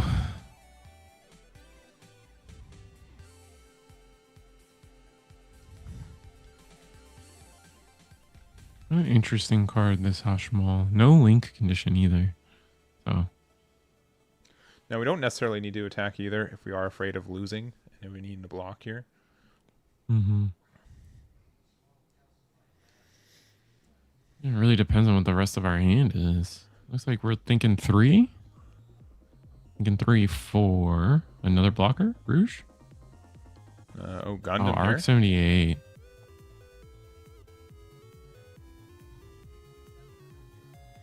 Get the Kira. Another Kira? Mm-hmm. Or is that a... No. It's a Kira's the blue one. Yeah. So it's a 6/6. It doesn't have no additional effects, but just can't be rested by Amuro.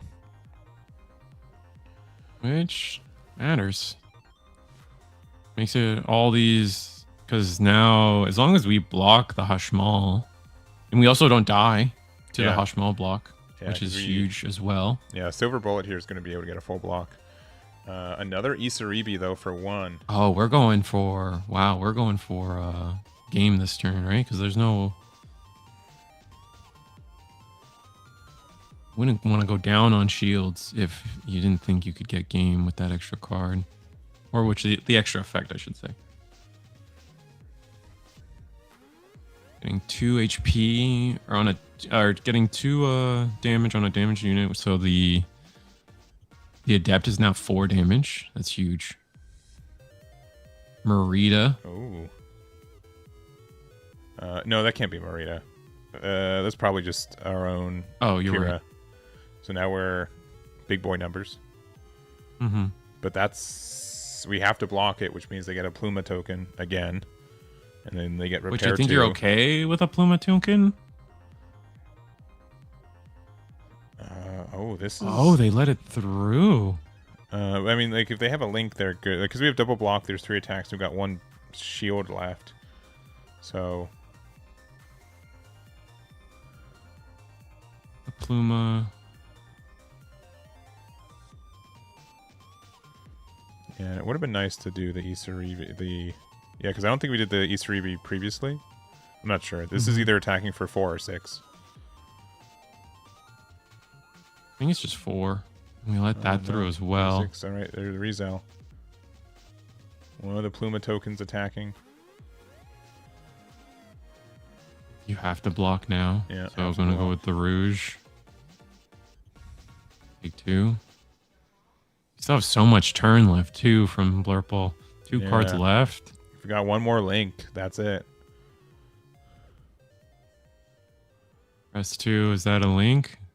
That is. It's the because it's definitely playing like the gun. Yeah, Kira, that's enough. And there we go. Go for it. And Rowan's our winner here. And we're gonna have a blue-purple mirror match in the finals, but 2 very different builds for sure. Yeah, definitely. I think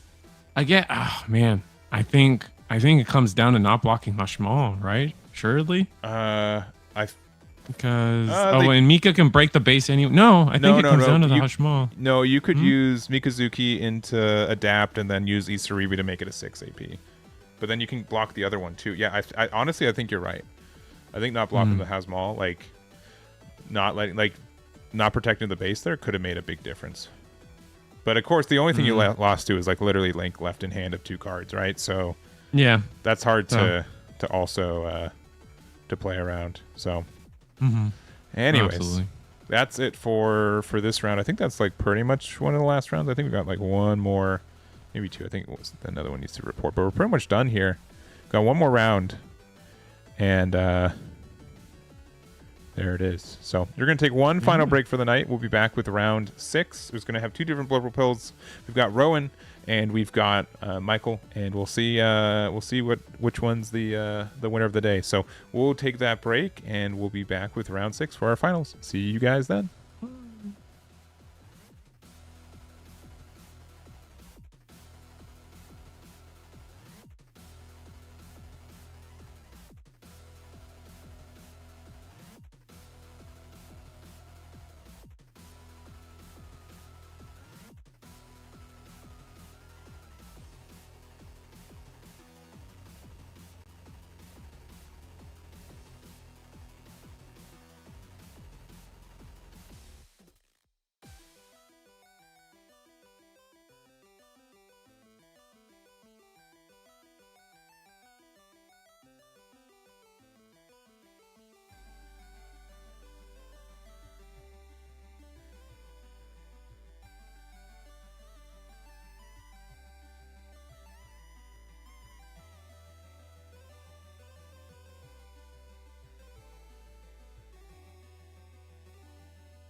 All right, we're back.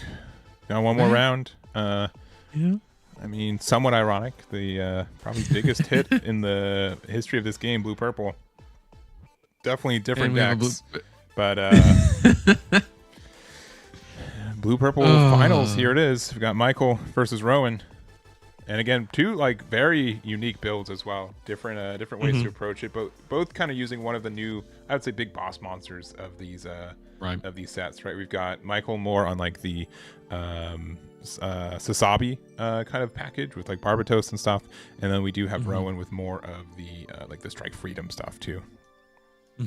No, it's definitely interesting. We've been able to see some pretty unique cards, like the Hushmal is a pretty interesting card that just potentially is a boss monster that just keeps generating a board, and those, unlike League Militaire, all that board can actually attack into shield, which is terrifying. And then we've sung the praises of the Strike Freedom card all day today, and the Kira like Kira itself and as a package is just pretty good in blue now. So probably gonna see that get spread across the metagame as we go forward. Yeah, well, we're getting ready. We're getting set up. This is the finals for tonight. So someone's walking away with a box of GD03 or GD05. Sorry, GD05. Hey, congrats, you won. Here you go. Like, what? You didn't read? It's Blurple. That's what they wanted. Sorry, they're the prizing for the top 8 are 3 boxes of GD05 split across. So first place is going to get a box. The rest of top 4 splitting a box, and the bottom of top 8 will be getting a box. Box 8 packs, 6 packs are the splits there. But we're getting ready. Should be a good one. And again, double blue purple, and yeah, both again very very unique builds. So. Oh, we lost the camera. All right, we're back. We're here. We're good. We're good. There we go. And there we go. Yeah, behind 2 sets. Yeah, no. I know. I'm sorry. All right, we've got a 10 to a 6. So I wonder who's gonna choose to go. Like, what would they choose? You want to? I guess historically, these like more aggressive Blurple decks will want to go second. Yeah. Some more efficient curve. All right, homie's got a Lego. That's cool. Kind of looks like a battle beast. Right. That's kind of cool. That's I think that's X Gundam, and this is a guy who's very bad at knowing Gundams, but I think that's X Gundam. Yeah, I was just referring to the toy. No, the toy. Yeah. Oh. No, I think it's a toy of X Gundam. Yeah. But I'm sure someone in chat's gonna be like, actually, it's double cross Gundam or double line Gundam or. It's a cool one. Yeah. I know it looks like an X, but it's actually comprised of 2 lines, so we call it double line Gundam. Let's see. Oh, I got it right. Honestly, that's probably the most impressive thing that's happened tonight in my mind. Getting a Gundam figure right. You guys know what to do, chat. We gotta keep them happy. All right, we're getting set up though.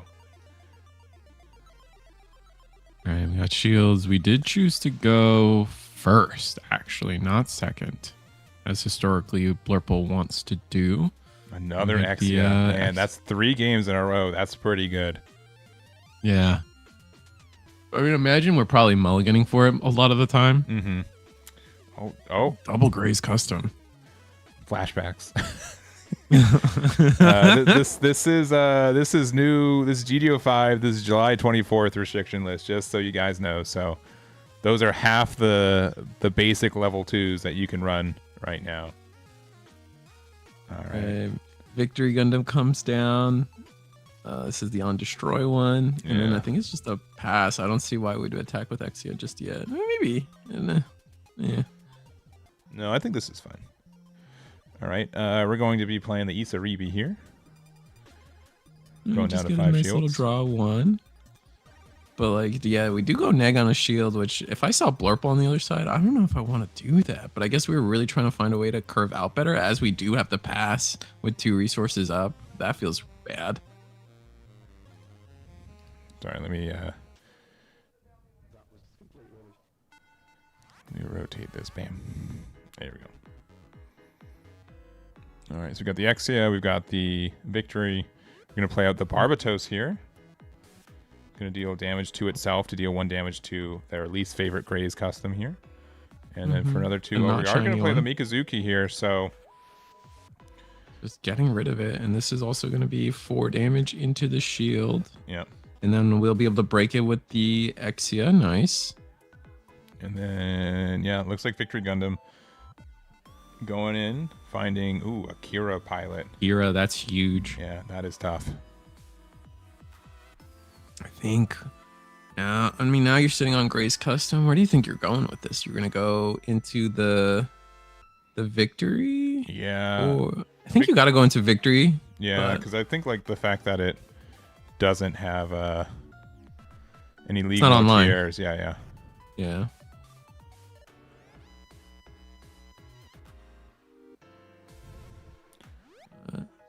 Ooh, and we have the Stray Rouge. Or do we just? No, so that's that's patently not Gun Tank. Oh. Yeah. Oh, that's the new one. Right. The one that Astray. Mm-hmm. And then we're playing out the. I believe this is the. Is it Rouge now? I think it is Rouge now. Wait, no. This is the Andrew card that I am famously not very good at remembering. With the Andrew. This is Wildfield's Murasame. Oh, I see. Okay, and then from here, I mean, Gray's into victory, right? Yeah, for sure. Get the removal there.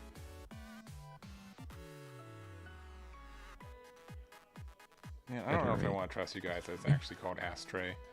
Isn't there like an H in there? Please be an H in there.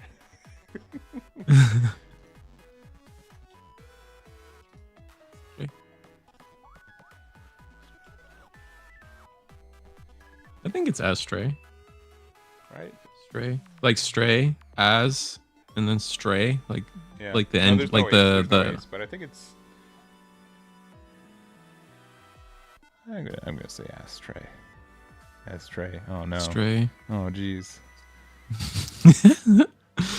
No, it's like Stray, like the opening to Wolf's Rain. Alright, we're doing adapt, we're doing 1 damage to the Murasame there. We're gonna play another Exia and another Exia. That's 3 Exias. Ooh. I mean, I don't know if that's good, the though. names are wrong. Yeah, my apologies. I got on the wrong side. My apologies. Yeah, Michael's on the archetypes are correct. Names are wrong. Rowan's on the left. My apologies. We got the rebake down. Yeah, this is what I'm thinking. Like the rebake's down. Seeing a bunch of X's doesn't feel good. I feel like for creating a board state, this is very fragile. But we are getting close to level. We're gonna be level 6 on the. Oh, we got the Mikazuki to clear the. This is exactly what I was talking about. Oh, 2 Usos too. This is looking really good for. No, wait, no, I had the names right. What? I had them right. You guys are trolling me. Michael's on the left, Rowan's on the right. Unless I just typed the same name again, which is very possible.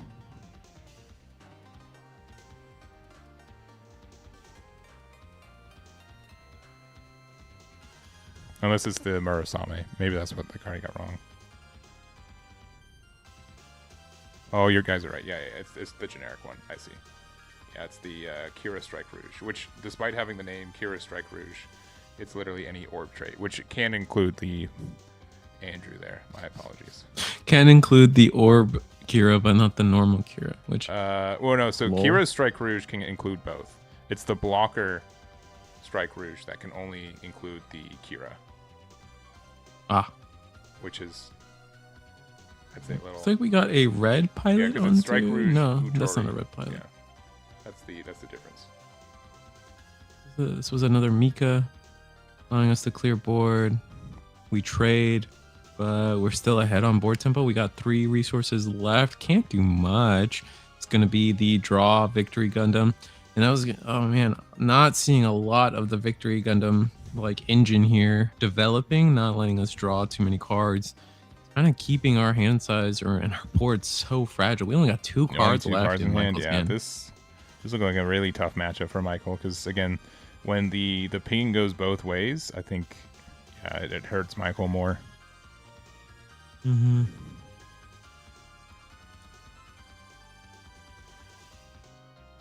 And we already know that, yeah, like we know Rowan is on things like the rebake, the little book, a little bit of a more closer to mid-range side of things.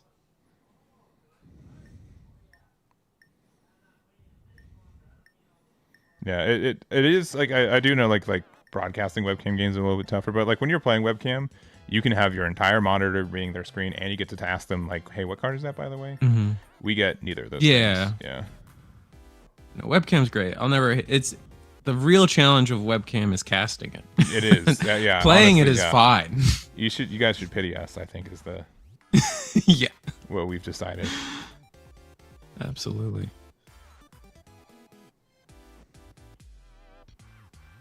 Here, I mean, it looks like Michael's not happy with their hand at all, Yeah. unfortunately.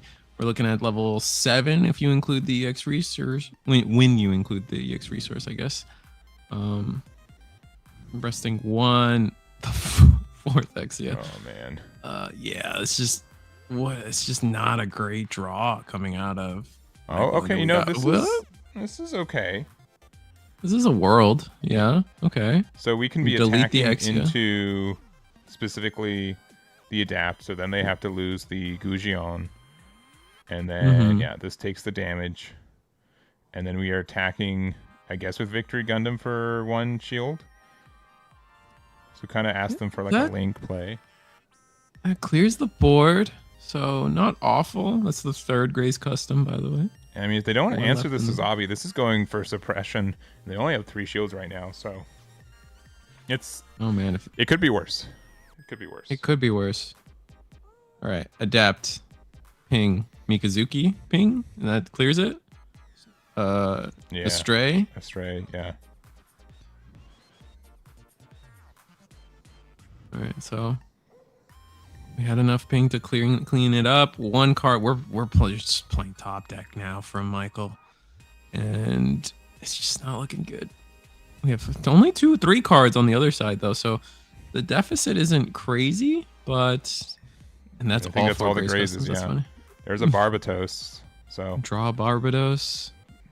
So now, if you know your opponent's top decking, you just go for board maybe.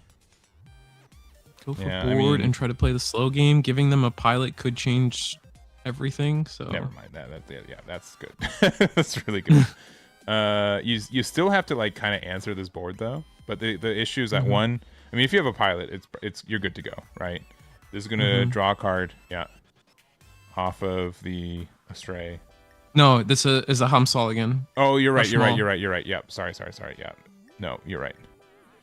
This is going to be trading into the Victory there.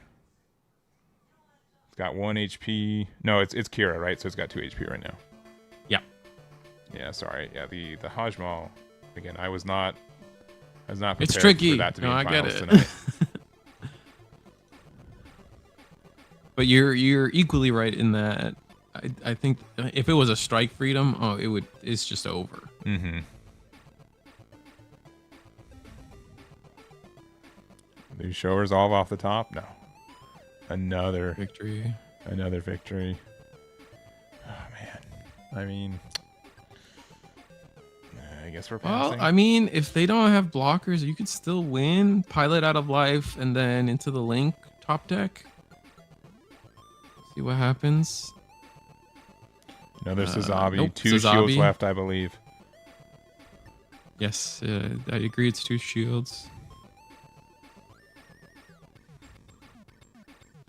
I think you don't attack. Personally. You have now lethal on board.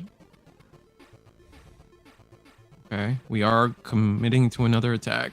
Okay. Yeah, just a vanilla token there. I wouldn't go again. There's no need to, right? Yeah, what an interesting card though.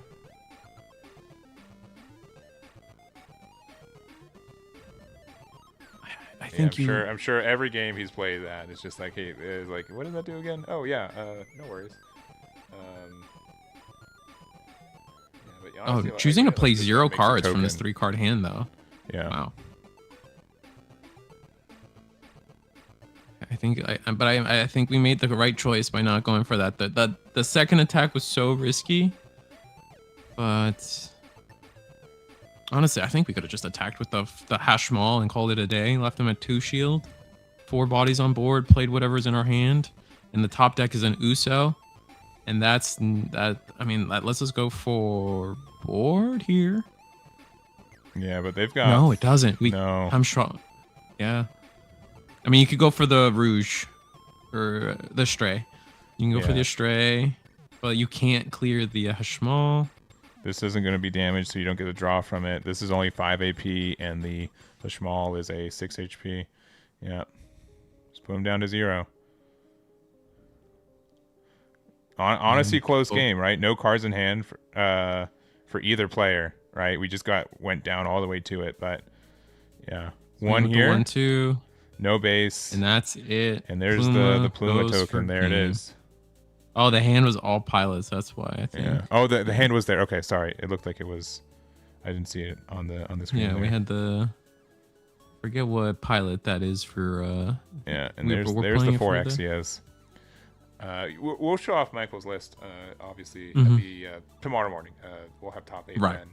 But you know, I'm kind of surprised you're not playing any copies of. I don't think he's playing Lupus, Barbatos Lupus, the 7 drop, like the level. No, 7. I don't think so. No, I remember looking at the list earlier. I don't think either of them are playing something like that. Yeah, which you know, if you're playing like the Exia stuff for Mill too, like it's a really good generic thing. Like it's a 5/5 stat line.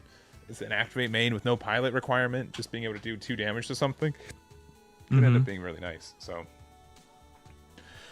Yeah, Hashmal was also interesting. We saw that, right? Yeah. Those tokens that can actually attack. I don't know. Yeah. It just it seemed to fit the curve pretty well as a play before Strike, because it is a level 7 and it doesn't link pair with anything anyway. So it's just kind of like a free blue card that innately gets all its value as long as you can do what you want to do. Yeah, and you know, there is like that awkward like level 7 curve, right? I think a lot of people have been trying like the O for that, or there have been other like adaptations for it, but like, you know, in archetype, like something that generates tokens, which also means that it's kind of defense against the mirror match. So like the token gets popped for those effects, are even like the Suzabi, that it didn't seem terrible if you got the time to play it. No, it did not. So as long as you get to, as long as it survives into the next round, which, you know, most of the time I think it should, unless it's like literally your only thing on board and you're looking at, I don't know. It's hard to get rid of it for sure. So yeah, so like 6 HP on a body is just also essentially very difficult to interact with on board. Like there are answers to it, but it usually means like a lot of setup, or like either, you know, it's not like a 1 card kind of combo kind of thing. So anyways, that's going to be it for tonight. Thank you guys for showing up. Congratulations to Rowan for winning with the blue-purple.